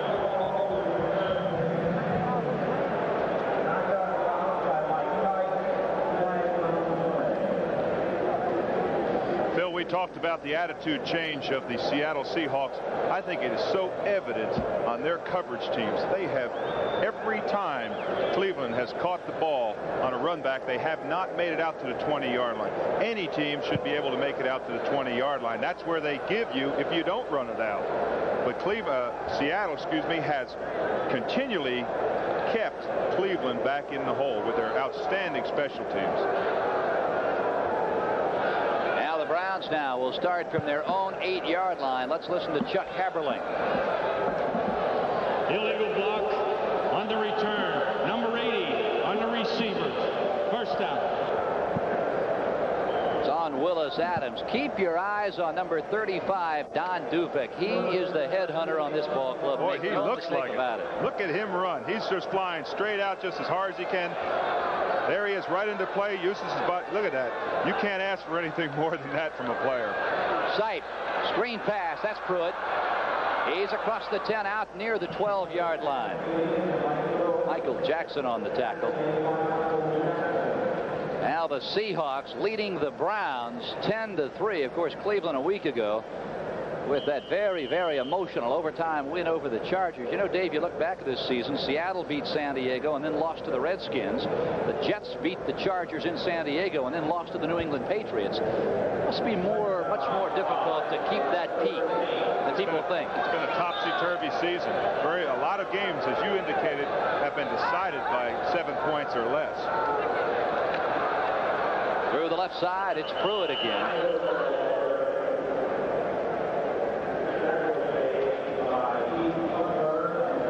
Look at the 1983 season. 32 of the 56 games played in the first 4 weeks were decided by 7 points or less. It's been a very, very low scoring but close scoring season so far.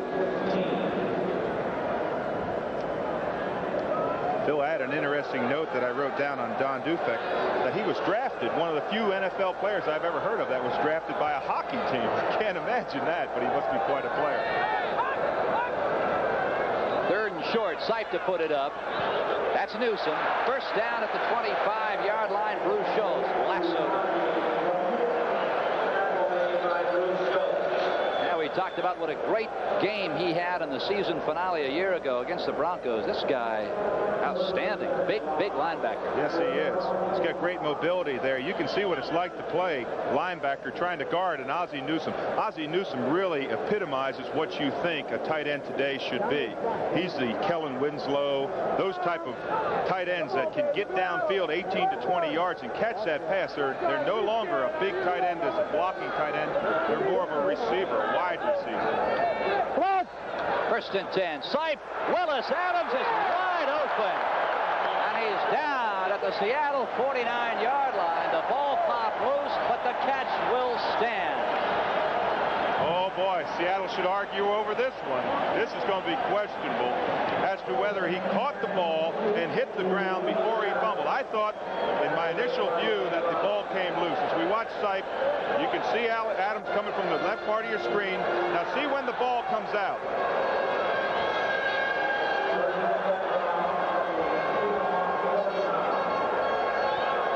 Catch from that angle. Yes, it does. It did.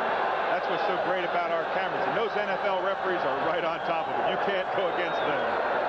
Now the crowd comes to life here on first and 10. Here comes the steamroller, and look out, a face mask, but the referee didn't catch it. John Harris brought him down, and somebody had Pruitt's face mask, I believe. You know, the dominant factor about Pruitt is that he really, as he goes, so go the Cleveland Browns. Mike Pruitt has carried the ball, as we indicated in our pregame in NFL 83. They talked about it, that he's carried the ball 90 times, whereas the next closest running back has carried 9 times. And that's Johnny Davis, and you go after that. Dwight Walker has only carried it 5 times. Second down and 2. Pruitt again, and another flag sails in, and Dave Logan caught the flag. I have never, ever seen that.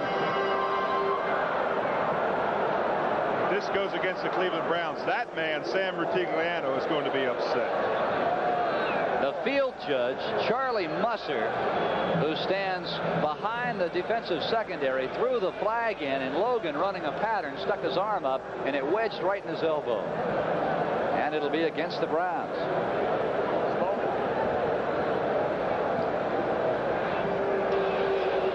Holding offense number 81. Second down.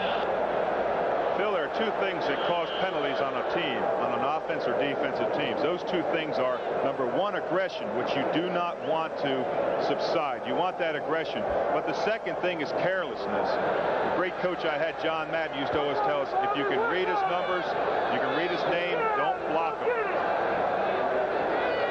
Second down and 12 now. And here come the Seahawks. Seif unloads in a hurry. Harry Holt has it, fumbles the ball, and he recovered his own fumble. Kenny Easley had a beautiful opportunity to cover it and couldn't get hold of the big skin.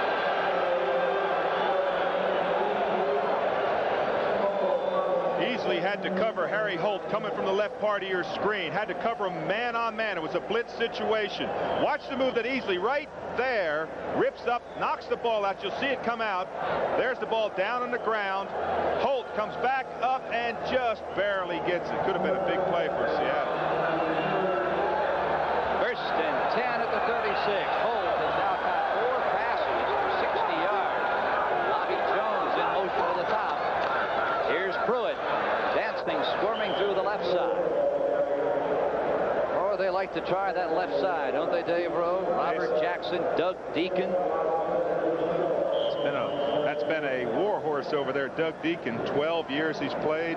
Do you know that an interesting stat? I think you told me this, Phil, that there's only been 3 left tackles in the Cleveland Browns history. Is that true? In 37 years, there have only been 3 regular offensive left tackles. Dick Shafrath before Deacon, and before Shafrath, the legendary Lou Groza. We pause briefly for station identification. This is the NBC Television Network. This is KING-TV, Channel 5, Seattle. Play action, sight. For Newsom. It's fumbled and the Seahawks recover it. Oh, a wild play. It was intercepted by Keith Simpson, and along the way on the return path, he coughed it up. And another first-round draft choice on that secondary, Dave Brown, fell on it. 7:03 to play in the third period.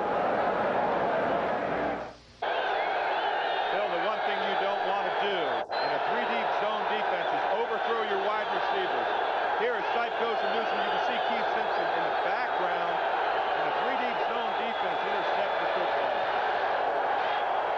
There's the fumble and an alert. Who was that came in there? Dave Brown came in there. One of the older veterans. A crowd of some 80,000 in Cleveland is on its feet. On the 20-yard line, Jim Zorn on 1st and 10. Seahawks with a 10-3 lead. Zorn, short drop to Largent. He's got it out of bounds at the 28-yard line. Larry Brazil there to force him out. Short of the first down. But it presents the Seahawks, Dave, with an optimum situation here. Short yardage on second down. It's a classic second down and 1 or 2. You can go for the long pass, but it's surprising to see Steve Largent catch that quick out. That's been one of the problems that Larry Brazil, number 47 of Cleveland's had, is that he does not play up on his wide receivers. And they can go back to that pass anytime they want to. There's the one setback offense. Warner starts inside, dances outside, and then goes back inside and picks up the first down. Now, you know, he didn't make much yardage on that. He didn't make hardly, well, he made the first down. But he had about 5 or 6 moves on that play, and you can see it as evidenced in our linebackers. Look at him here, going inside, going back outside, and there's Warner back inside. He's got more moves, and boy, I can't even tell you. He is an outstanding player. He keeps that up. He's going to blow out a few spikes here before the 83 season ends. First down, Seahawks.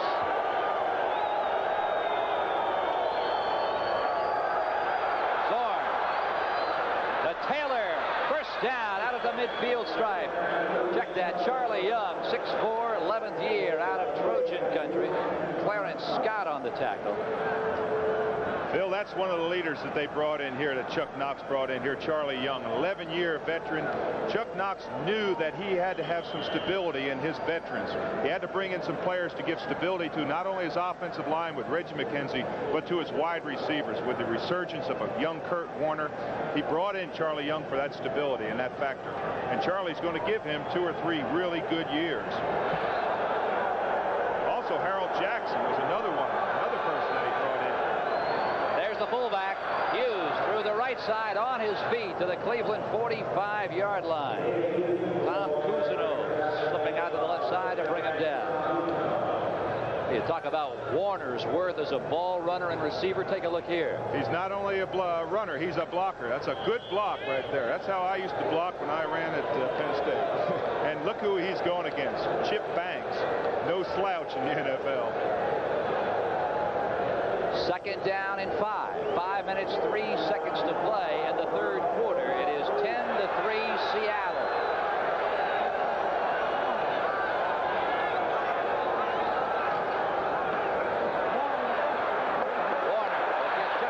Back to the line of scrimmage before Ambrose shuts it off. Scores around the league. Washington stepping it out over the undefeated Raiders 20-7. Oh no. Now, the only noise the Raiders have made, 99-yard pass from Plunkett to Branch. Look at this one. San Francisco leading New England 23-6. Wershing's kicked 3 field goals in that one. Cincinnati managing to stay just ahead of the Baltimore Colts.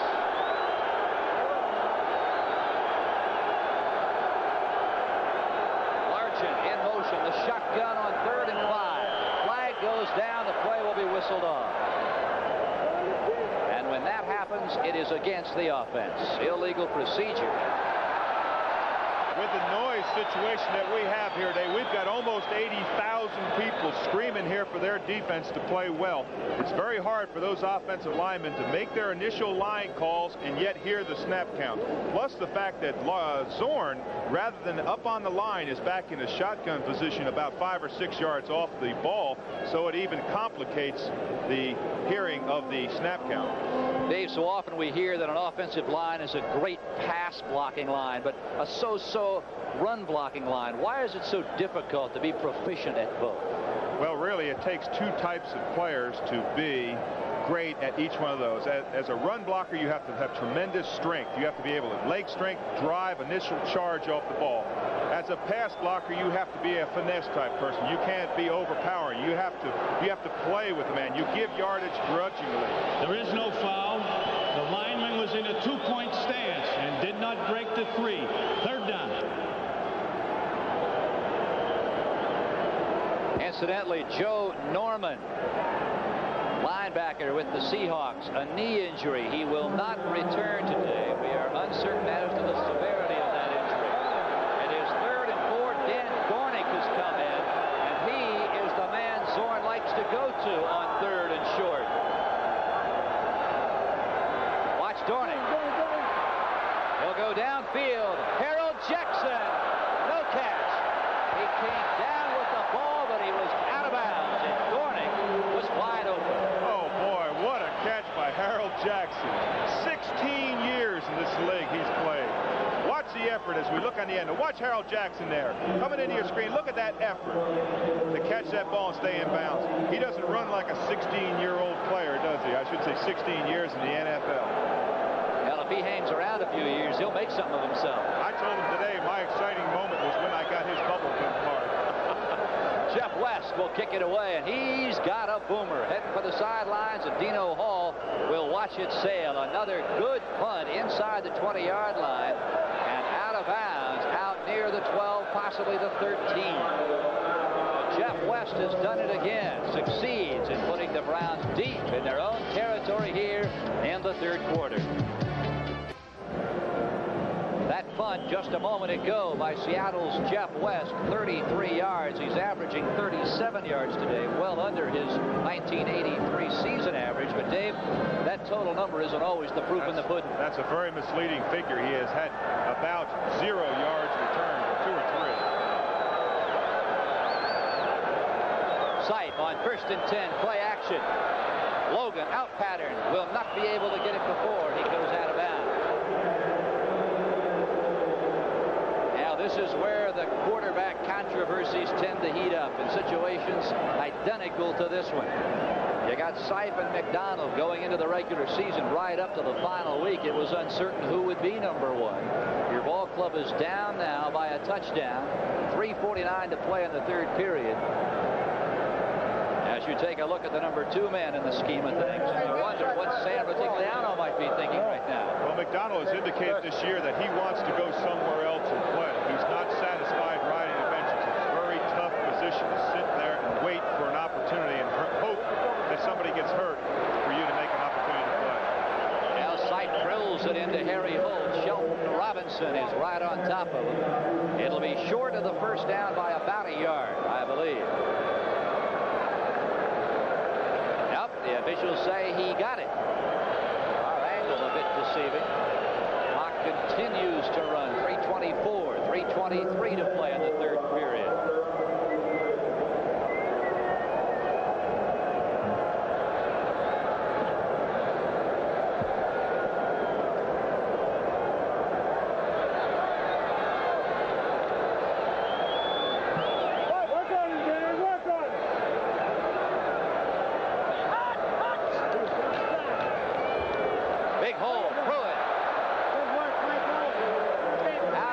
The 30-yard line, a pickup of about 8 again. Shelton Robinson.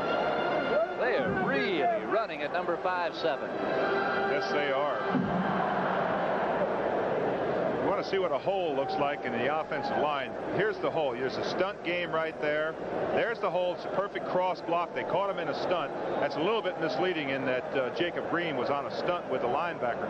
But you know, an interesting thing we talked about, 8 out of the 9 drives the Browns have started on have been well inside the 20-yard line. Again, Pruitt. This time he is stacked up. Jeff Bryant, the right defensive end. Kenny Easley also there to finish him off. Couple of scores here. Pittsburgh leading the Houston Oilers 14-7.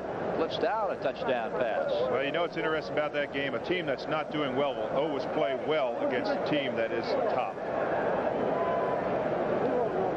And take a look at this one. Philadelphia over Atlanta 21-14. Two teams that certainly feel they have a division title chance. 1:38 to play here in the third quarter. Here comes Pruitt. He's got a first down, still on his feet to the 40. And he just ran right through the tackle of Jeff Bryant. Well, when you talk about Greg Pruitt, you have to talk about leg strength, vision, speed, size. There's a lot of words. But this is effort. Watch this effort right here when he's caught right there. There's another 2-3 yards. He's always falling forward. Tremendous strength. Mike Pruitt, what a player. We have an injury, and it is Jeff Bryant. We'll be back to Cleveland in a moment. Moments ago in Pittsburgh, Houston looking for their first win of the year, but they've got the lead. Cliff Stout rolls out, is chased. He throws it on the run, 51 yards to Walter Abercrombie. Pittsburgh regains the lead. Let's go back to Cleveland. Thanks, Len Berman. The question is, Dave Rose, can the Steelers ride the arm of Cliff Stout for an entire season? Well, he's not a Terry Bradshaw, that's for sure. But the Pittsburgh Steelers have got an arsenal back there with Franco Harris that they can play against anyone. 1 minute, 8 seconds to play on a turning clock here at Cleveland Stadium. The Seahawks with a 10-3 lead. 1st and 10. Here's Pruitt again. As long as you can chew up 7, 8, 9 yards of carry, keep throwing it to number 43. And Pruitt is doing just that. Shelton Robinson on the stop with help from John Harris.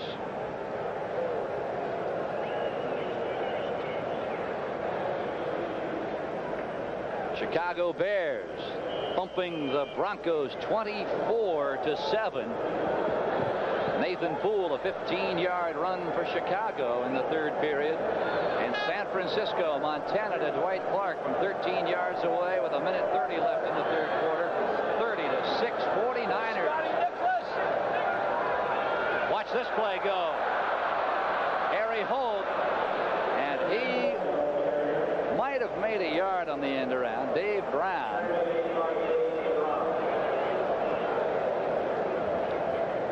What an outstanding play by Dave Brown on this number 22. He never gets fooled on the reverse. As he comes into your picture, you see him break down perfect. He'll be coming in the left of your screen right there. Breaks down perfect. And watch him trying to get the ball out here at the end. Just trying to dig that ball. A perfect tackle. At the end of the third quarter, the score, Seattle 10, the Browns 3. We'll be right back after these messages from your local station. Today's game is brought to you by Jeep Cherokee and Jeep Wagoneer. When it comes to four-wheel drive, one word says it all. Jeep. By AT&T Information Systems. And by a tool for modern times, the IBM personal computer. Bill Stone with Dave Rowe as we begin fourth quarter action here at Cleveland Stadium. The Browns and Brian Sipe are trying desperately to find a way to move the football. Phil, if this is a typical fall day in Cleveland, I'd love to be here. This is beautiful weather. Mike Pruitt, Johnny Davis, the setbacks. There's Pruitt right in behind Davis. He's into the Seattle secondary. He ran right through Bruce Schultz.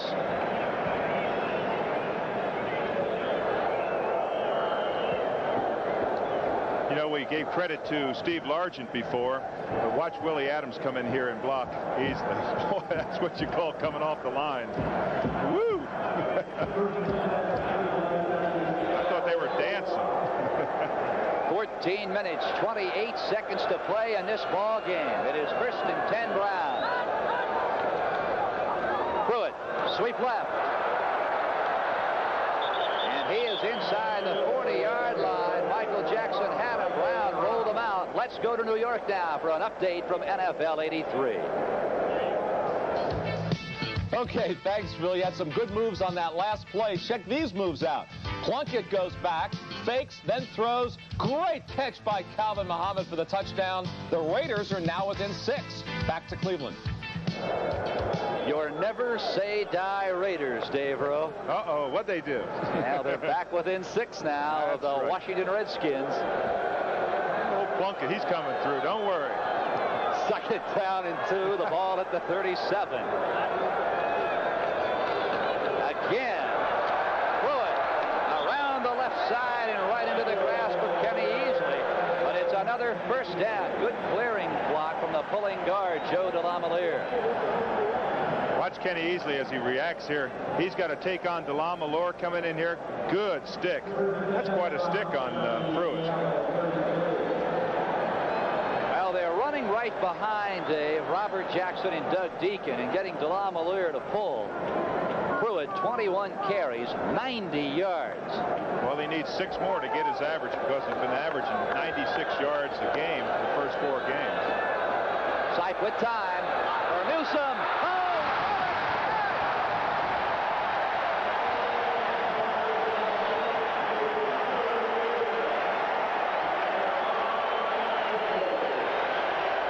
As we talked earlier about Ozzie Newsome, he's the prototype offensive tight end. He can get downfield. Sipe goes to him in this instance.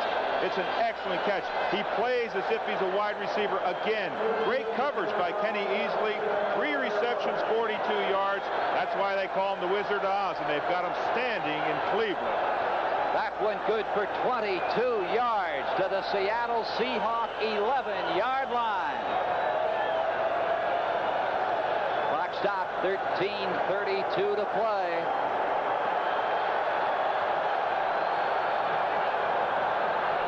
Sipe will put it in the air. He is hit right in the breadbasket at the 6-yard line. Michael Jackson. It's just how they teach you. Oh, boy, did Brian Sipe get hit on the latter part of this play. Most quarterbacks are going to do the famous third base or second base slide. Watch Sipe here try to put his head down, and look at that hit. Wouch, that hurt. Boy, I tell you what, that'll interrupt your dinner plans. Oh. Second down and 4. Dave, they just recently sodded this infield where the Cleveland Indians play baseball, so it'll be interesting to see how good the footing is down there. Pruitt is out. Dwight Walker and the rookie Boyce Green are in. Green's got it! Touchdown, Brown!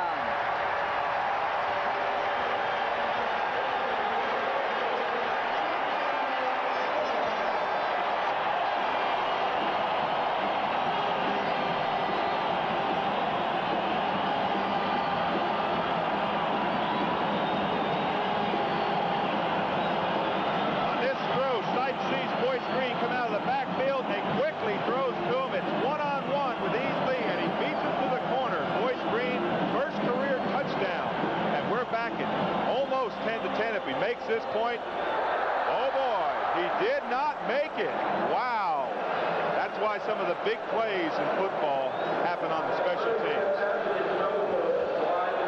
12:37 to play. The Seahawks 5-1. Dave, that was a big point after, and it has been a long time since Matt Maher has missed one of those. 78 consecutive kicks, PATs, but you know, Phil, you're only as good as your last one. Look at this shift. Any question where this one's going to the left side? It'll be Zachary Dixon at the 5. Still on his feet out near the 25-yard line. And now you can believe this Cleveland Browns crowd will be exhorting its defensive unit to play tough defense. That far on the stop. The scoring drive, 88 yards in just a little over 6 minutes. It took them 13 plays, capped by a 5-yard touchdown pass from Sipe to Green. Oh, you don't think the folks at Carson Newman College are hooting and hollering today? First and 10 Seattle, 12:27 to play. The Seahawks lead it 10-9. Charlie Young. The give right up the middle, Kurt Warner into the Cleveland secondary, out across the 30 near the 33. Phil, we've talked a lot about Kurt Warner, and I don't believe we can talk too much about him, but I understand that Chuck Knox has got his 1991 #1 draft choice picked out. It wouldn't be his son, would it? It certainly would be. You know the stats that he had the other night? They were unbelievable. I understand that in a high school game, he ran for 280 yards on 14 carries and had a 95 and a 60-yarder called back. That's quite a day, isn't it? Bellevue High School.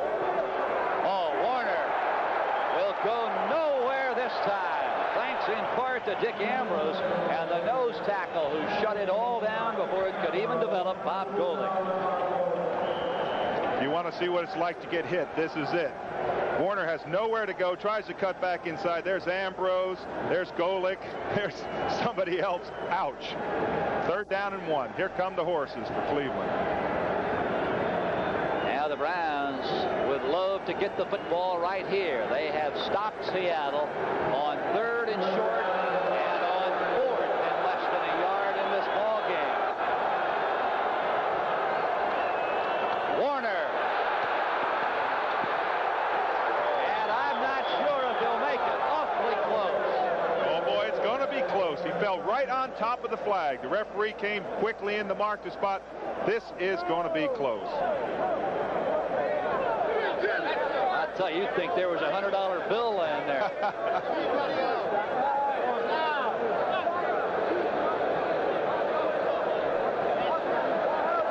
Oh, he's 1 inch short. Now, there's no question. If it's an inch, it may as well, in this situation, leading by 1, be a mile. You've got to get rid of the ball. Well, if you're at home, the crowd will be screaming, go for it, go for it. And if you didn't make it, they'd be screaming, you're crazy for trying. But here, Chuck Knox is doing the proper thing. He's punting the ball away again to make Cleveland drive from 70 or 80 yards, relying on his defense to come through. Jeff West, a boomer. Dino Hall retreating to his own 17, and look out. He'll be lucky to come out of that pile with his head. 5. Seahawks converge on little Dino Hall. So the Browns, with 10:47 to play, will start from their own 22-yard line. The Browns, with 10 minutes 47 seconds to play, will begin 78 yards from the Seattle goal line at their own 22.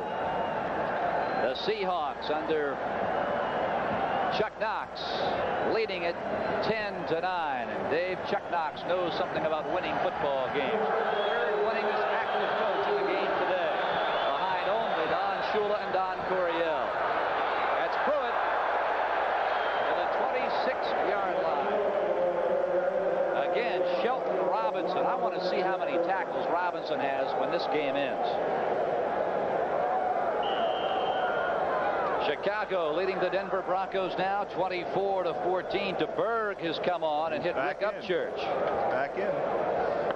Look here, Pittsburgh over Houston 17-10. Here's the shocker. Baltimore 34-31. Curtis Dickey just ran for 3 yards to go ahead. 34-31 over Cincinnati.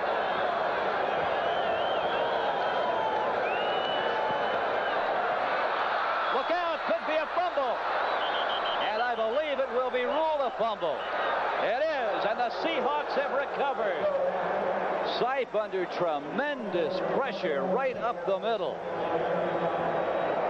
Joe Nash was in there. Jeff Bryant was there. It was either Joe Nash or Jeff Bryant. No, it's Joe Nash. He just bowled over the center. You can see the play right there. He just completely caught Sipe by surprise. Sipe never had a chance to pull the ball down. Another one of those big key plays. The Seattle Seahawks have the ball here with 10 minutes and 1 second to play. It is 1st and 10 at the Browns' 15-yard line. Keep your eyes on the man at the extreme left-hand side of your screen. Warner, off balance at all, falls to the 7-yard line. One other score, Green Bay 52, Tampa Bay 7. What a cut. You know that Chuck Knox in our pregame talked about how Warner could change direction so quickly and not lose any speed.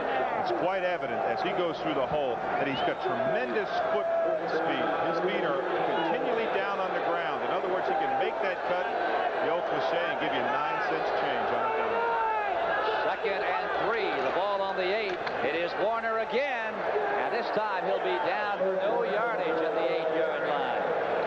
Bob Golick, the nose tackle, moving Blair Bush right out. Golick's playing an outstanding game at the nose tackle spot for the Cleveland Browns. Take a look at the rookies' numbers today. 21 carries, 88 yards, and a touchdown. Right now, that touchdown is the difference in this one. It is Seattle 10, the Cleveland Browns 9, with 8:51 to play.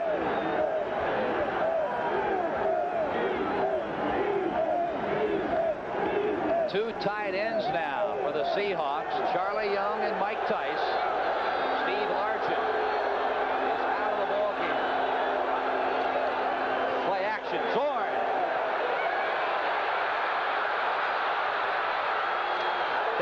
The 4-yard line, but he has a Seattle first down, and a flag is down.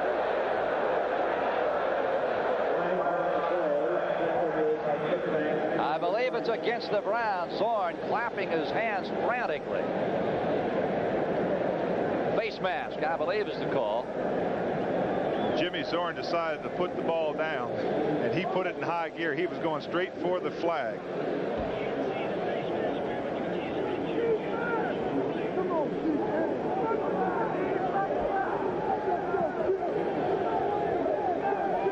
Cleveland really has to come up with a stand here, Phil. There's Chuck Haberling. Let's listen to the call. Face mask, 5 yards, number 57 on the tackle, first down. We really don't see the face mask, but watch Jimmy Zorn's head right in there. There's the face mask. Yes, we do see it. Ouch. And it's whistled on Clay Matthews. First down at the 1-yard line. 4 down linemen now for the Browns. and over. Touchdown, Seahawks. Warner's second of the day.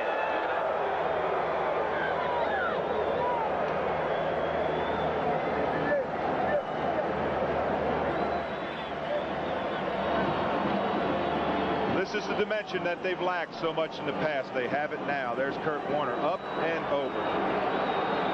Dave, you mentioned it earlier in this ball game during a commercial break. They finally have a running back that knows how to run north and south. Well, he doesn't run like a tank, but he does run north and south. The stigma that Seattle has had in the past is that they were unable to turn the corner. Their running backs would take the pitch and would be unable to turn upfield, be the north and south runner. Warner knows how to run that way. He cuts. He's got great lateral speed. He cuts through the hole. He gets upfield. If it's 3 or 4 yards, he also has the strength to break the hold of a defensive player. Very few single tacklers will bring down Kurt Warner. Norm Johnson converts the PAT, and with 8:19 to play, Seattle with a 17-9 lead. A series that began with a fumble recovery on Brian Sipe ends a minute 42 seconds later. A 2-yard run by Kurt Warner, and it is Seattle 17, the Browns 9. And Johnson will kick it away again. And he really nails it. Moise Green, 6 yards deep, will sit down, and Sipe and company will begin from their own 20-yard line. Hey, guess what, Phil Stone? Look at the Los Angeles Raiders against the Washington Redskins. They're killing me. 21-20. Don't ever count out those Raiders. Plunkett to Calvin. I guess that's Calvin Muhammad. Muhammad, I don't know him. He wasn't there when I was, but he ran 22 yards once he caught the ball for a 21-20 lead by the LA Raiders. And they're playing that game at RFK Stadium in Washington. You can bet the Redskins will make a valiant effort to come back in that one. Sipe on 1st and 10.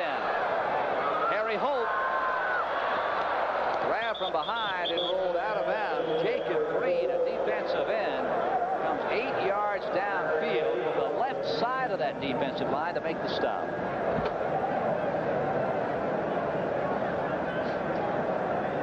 Dave, you know, though, at times it's easy to point to one play or perhaps an official's call that win and lose ball games. Generally speaking, even though it may appear that a single play wins or loses it, not very often the case.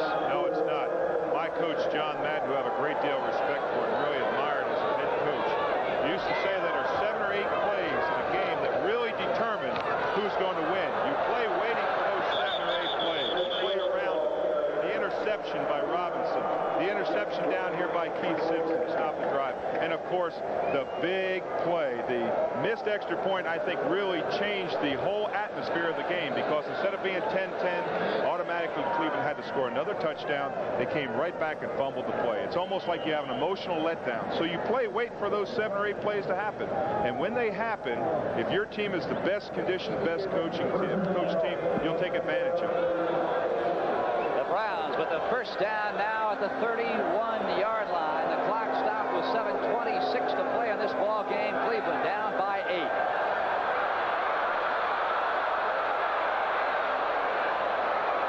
Sipe looking for Harry Holt. Jacob Green with good pressure on Sipe, forcing him out of the pocket. Michael Jackson almost came up with that ball. When you're running like that, you're running for your life. You often throw the ball away, as Sipe did in that instance. Michael Jackson, number 55, was right there and almost had an interception, which should have been turn out the lights, let's go home. Dave, with 7:18 to play, it is not too premature, I don't believe, to talk about a possible Seattle Seahawks victory and what it would mean as this young ball club heads into San Diego a week from today. Well, it continues to progress the team the way Chuck Knox wants it to progress. It's built around youth, it's built around draft choices, Kurt Warner's and that, but it's also built around a change of attitude, which we've talked so much about. Sipe again under heavy pressure, and again it's the left defensive end, Jacob Green.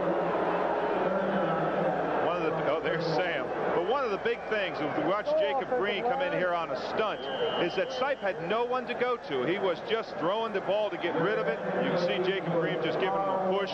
Fourth-year man out of Texas A&M playing again against one of his old teammates, Cody Rison. But Sipe had no one deeper than 15 yards downfield. He had no one to throw the bomb to. Now that has certainly been the rap, as we touched on during NFL '83. The Cleveland Browns just don't have a wide receiver with the breakaway speed. Right over the center, that's Ozzie Newsome, and take it from me, that is directly out of the San Diego Charger playbook. From Fouts to Winslow here in Cleveland, it is Sipe to Newsome. A final end, the first one this afternoon. Pittsburgh has defeated the Houston Oilers 17-10. Cliff Stout to Walter Abercrombie. Turned out to be the game winner. Gary Anderson got a field goal to make it 17-10. That's a final now. The Browns, and what would seem to be a punting situation. Jeff Gossett on 4th and 5. John Harris, the lone safety. On a long punt, Harris will let it bounce and just walk away from it. Don't risk anything when you've got an 8-point lead with 6:20 to play. A 35-yard punt again, no return. Cleveland in command here with 6:20 left at Cleveland Stadium. Bill Stone and Dave Rowe. You know, Dave, I remember when home field advantage used to be worth anywhere from 3 to 7 points depending on who you were playing. But here in the fall of '83, it would almost seem more appropriate to refer to it as the home field curse. Oh, it certainly has been this year. Of course, the season is early. I think it is a very distinct advantage to play at home. It hasn't proven out this year. Fumble, and Warner pounces on it. You talk about the home field advantage, or conversely the home field curse, as we take a look at Warner. He just never got the football. Watch how quick he reacts back to the ball, which is a good sign. He loses the handle right there. He's right back, full knowledge of where it is, good vision. He's right back. That could have been a big play. That is one of the big plays. Now the visiting Seahawks leading in this one by 8. They have the football, trying to keep that clock running. 5:42 to play. Young in motion. That's Warner. And he gains maybe 2. Clarence Scott comes up from his free safety spot with help from Dick Ambrose.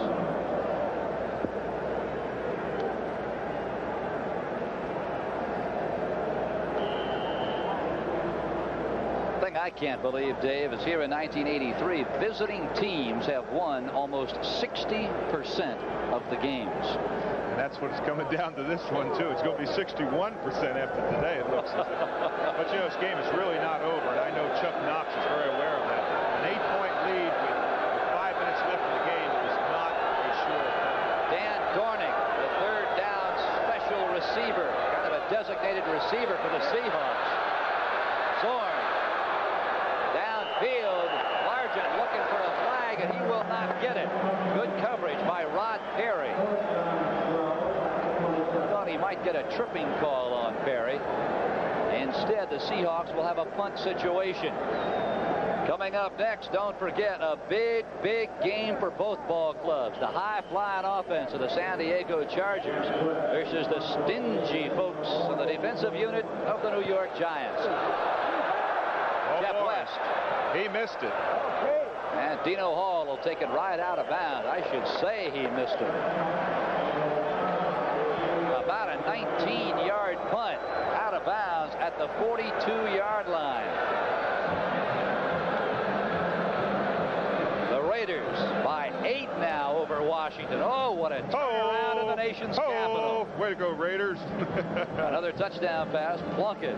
2 to Calvin Muhammad and 1 now to Todd Christensen. Chicago over Denver 31-14. Minnesota falling behind the Dallas Cowboys in the third period. Ron Springs, a 6-yard run. And Ron Fellows, a pass interference call, 58 yards.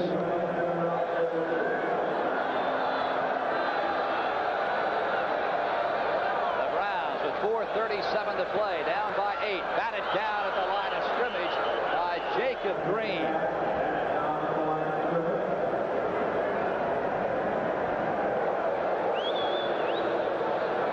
Other scores, game still going on. 8:22 to play in the fourth quarter at New England.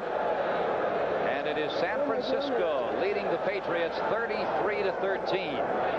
Also in the fourth quarter at Atlanta. They're deadlocked now. Bartkowski, a 14-yard pass to Stacey Bailey, the second time he's hit Bailey today. And look at this one. Green Bay burying John McKay's Buccaneers. Bucks need to find a quarterback. Doug Williams gone. Sipe on 2nd and 10. He's got Willis Adams a first down at the Seahawks 46. The clock continues to run. I wouldn't be surprised if the Browns go into their 2-minute offense perhaps a couple of minutes early. They already have. They're lining up with no huddle. They realize that they have got to conserve time. They've got to score with at least 2 minutes left, so in case they don't recover an onside kick, that they can try to hold Seattle deep in their territory. 1st and 10, approaching the 4-minute mark. 4:02, 4:01. Sipe on 1st and 10. Flag down. Going to be offensive holding. Somebody was holding on to Jeff Bryant. Oh boy, if you ever wanted to see holding, you're going to see it on Robert Jackson here. A small stunt on the left side of the line, and he just ripped Jeff Bryant down, number 77. That hurts. It's 10 yards. It gets them back in their own territory. A very costly penalty. Dave, when you're out around the midfield stripe, though, realistically, it does not affect play selection all that much, whereas if you receive that same penalty deep in your own end. No, the offensive teams break the field down into what they call 3-down and 4-down territory. Offense number 68, first down. You called it. It's hard. It wasn't hard to miss that one. But they break it down into what they call 3- and 4-down territory. When you get down to about the 35-yard line, you come into what they call questionable 4-down territory, where you can go for it on 4th down. Now they're in 3-down territory. They're in the middle of the field. They've got to come up with a first down if they want to stay in this ball game. 1st and 20. That's Pruitt. Big hole, right side, still on his feet, twisting inside the midfield stripe to the Seahawks 48-yard line. The clock rolls. Don Dufik on the stop. What an afternoon for number 43, Mike Pruitt. There you see the clock. Pruitt, 24 carries, 106 yards.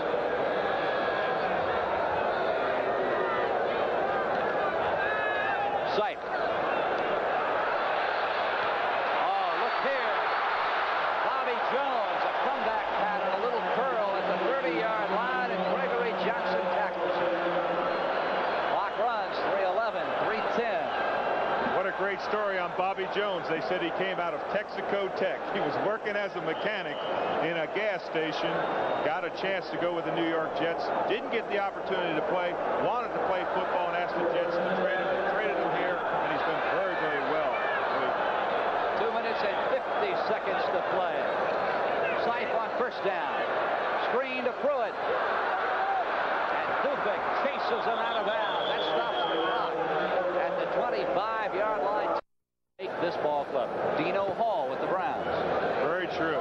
Every year they say they cut players like that, but all of a sudden you get just about the time to your first game and you say, hey, we need him going down under kickoffs. We need him returning punts and kickoffs.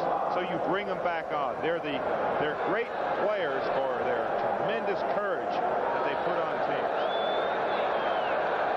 2nd down and 6 now. Ball at the 25. Cleveland desperate to get on the board. Sipe. Jones cannot hold on. Check that, Dave Logan. Inside the 20-yard line. He had it and had it stripped away by Keith Simpson.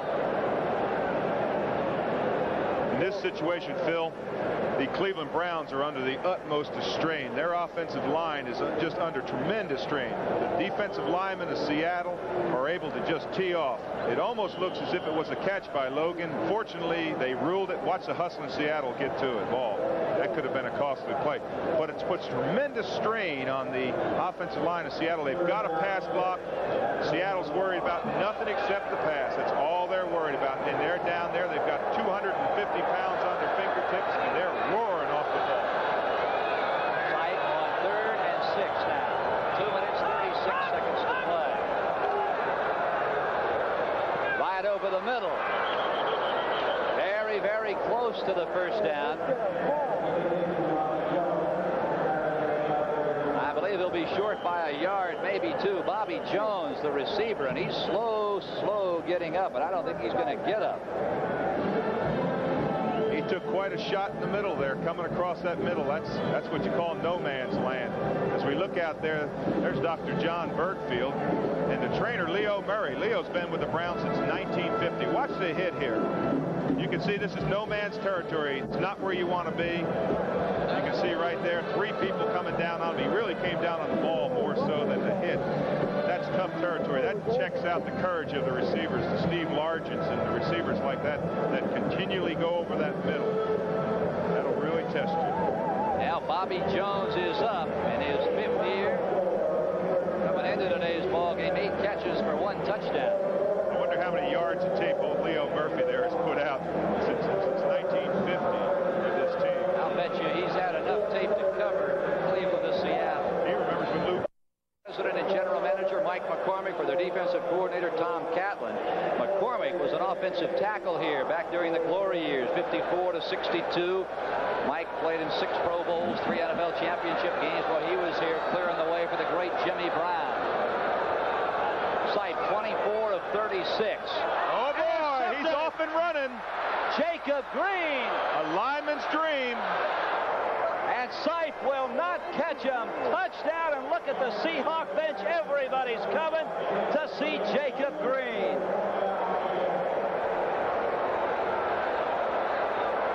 Sipe went to that play 1 time too much today. He completed several passes, and it looked as if Jacob Green could knock him down or bat him down. And this time, Jacob Green just played it just perfect. He was right there on the wide side. You'll see him on the left of your screen. And Sipe just wants to dump it quick to Pruitt.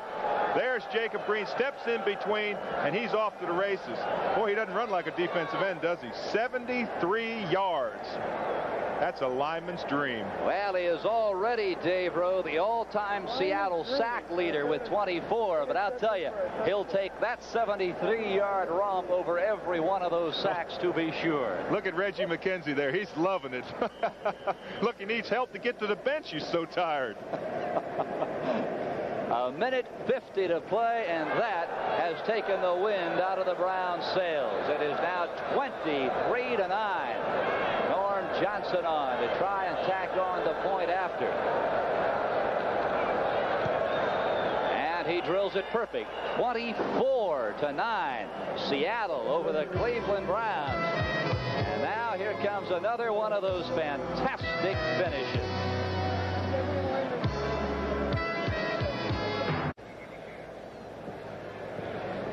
There is the shocker here in Cleveland. A game that at halftime was deadlocked at 3 apiece has been all Seattle in the final 2 periods, Dave. Well, when it came down to the mistakes, they were Cleveland mistakes. And that's what decided the game.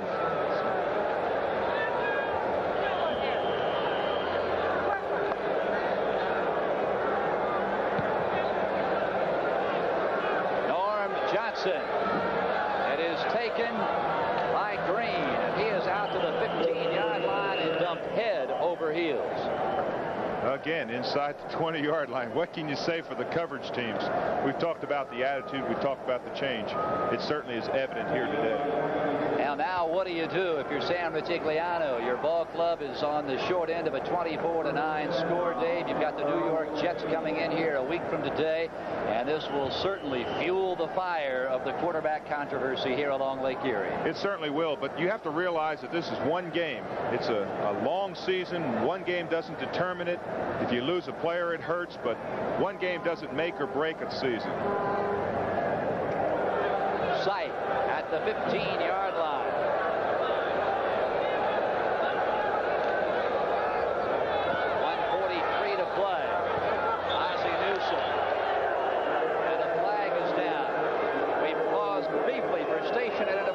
This is the NBC Television Network. You're watching KING TV, Channel 5, Seattle. You have seen an outstanding ball game here in the first half of our doubleheader here on NBC today. Stay tuned. From the Meadowlands, it is the San Diego Chargers and the New York Giants coming up next here on NBC. I want to thank our spotters today here in Cleveland, John Betchko and Pete Halvin, and our stats man, Don Travis. An outstanding job, gentlemen, and we thank you.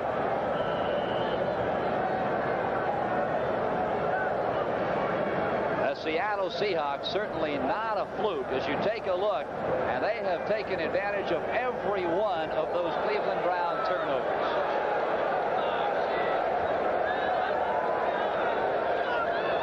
Sight pressure again, and he is dumped. Jeff Bryant leveled Brian's sight.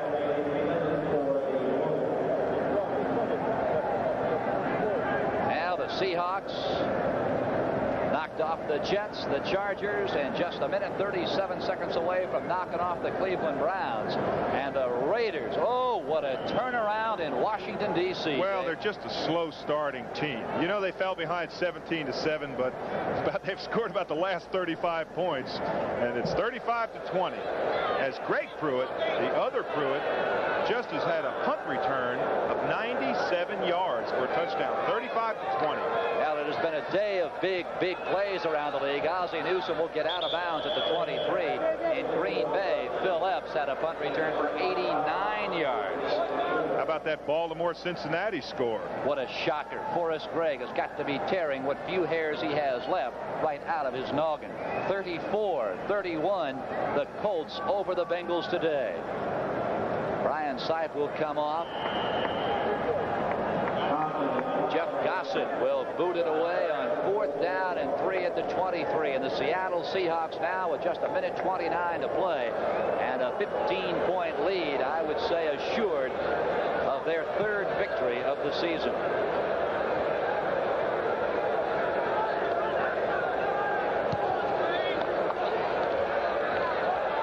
Nobody even back for Seattle. It's down there.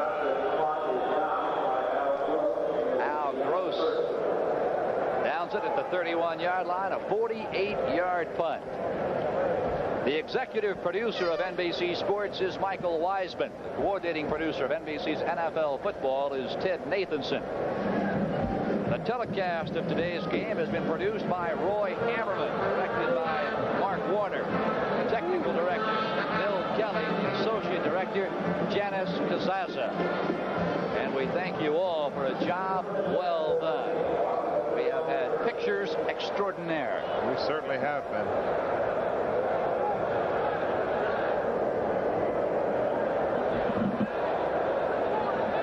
First and 10.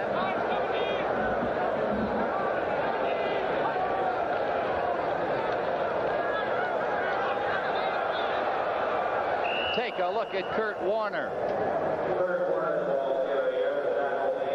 Phil, I don't want to say I told you so, and I really hope nothing happens to Kurt Warner, but this is the time when you take Kurt Warner out.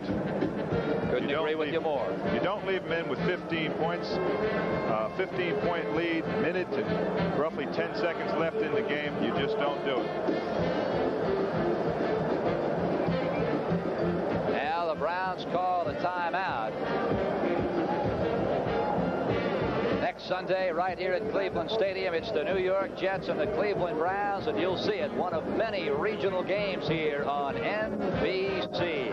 And don't forget, the Seahawks will ride this win into San Diego to take on Don Coryell's Chargers. And what a big game the Chargers face coming up next here on NBC. Oh, boy, we have 2 great games for people to see. Not only today watching the Seahawks in Cleveland, but that San Diego game, they can play with anybody. They can score and run with anybody.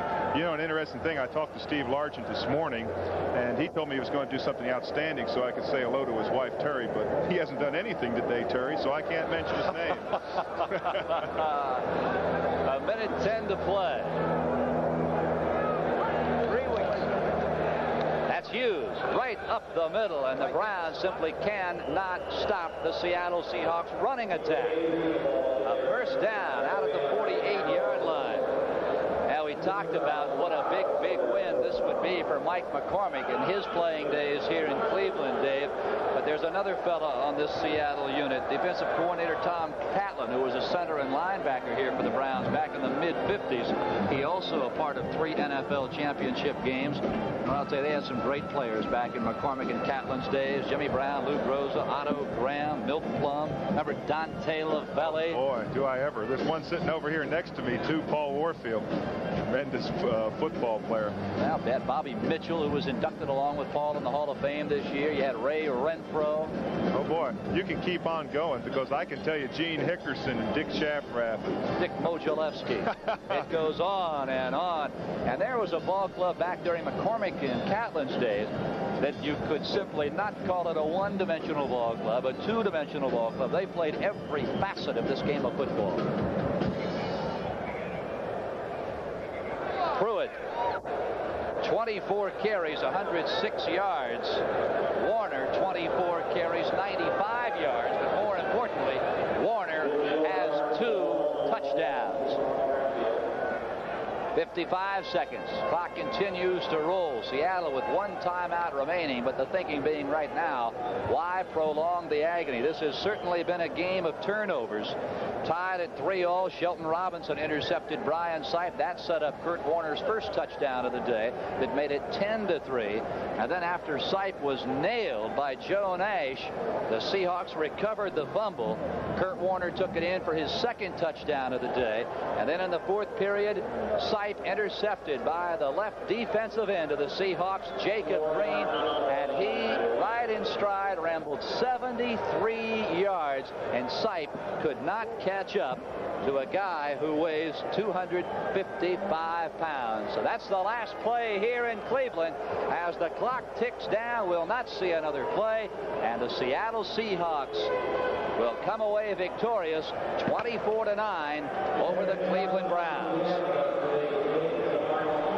Now stay tuned for the second half of our doubleheader, San Diego versus the New York Giants, after these messages from your local station.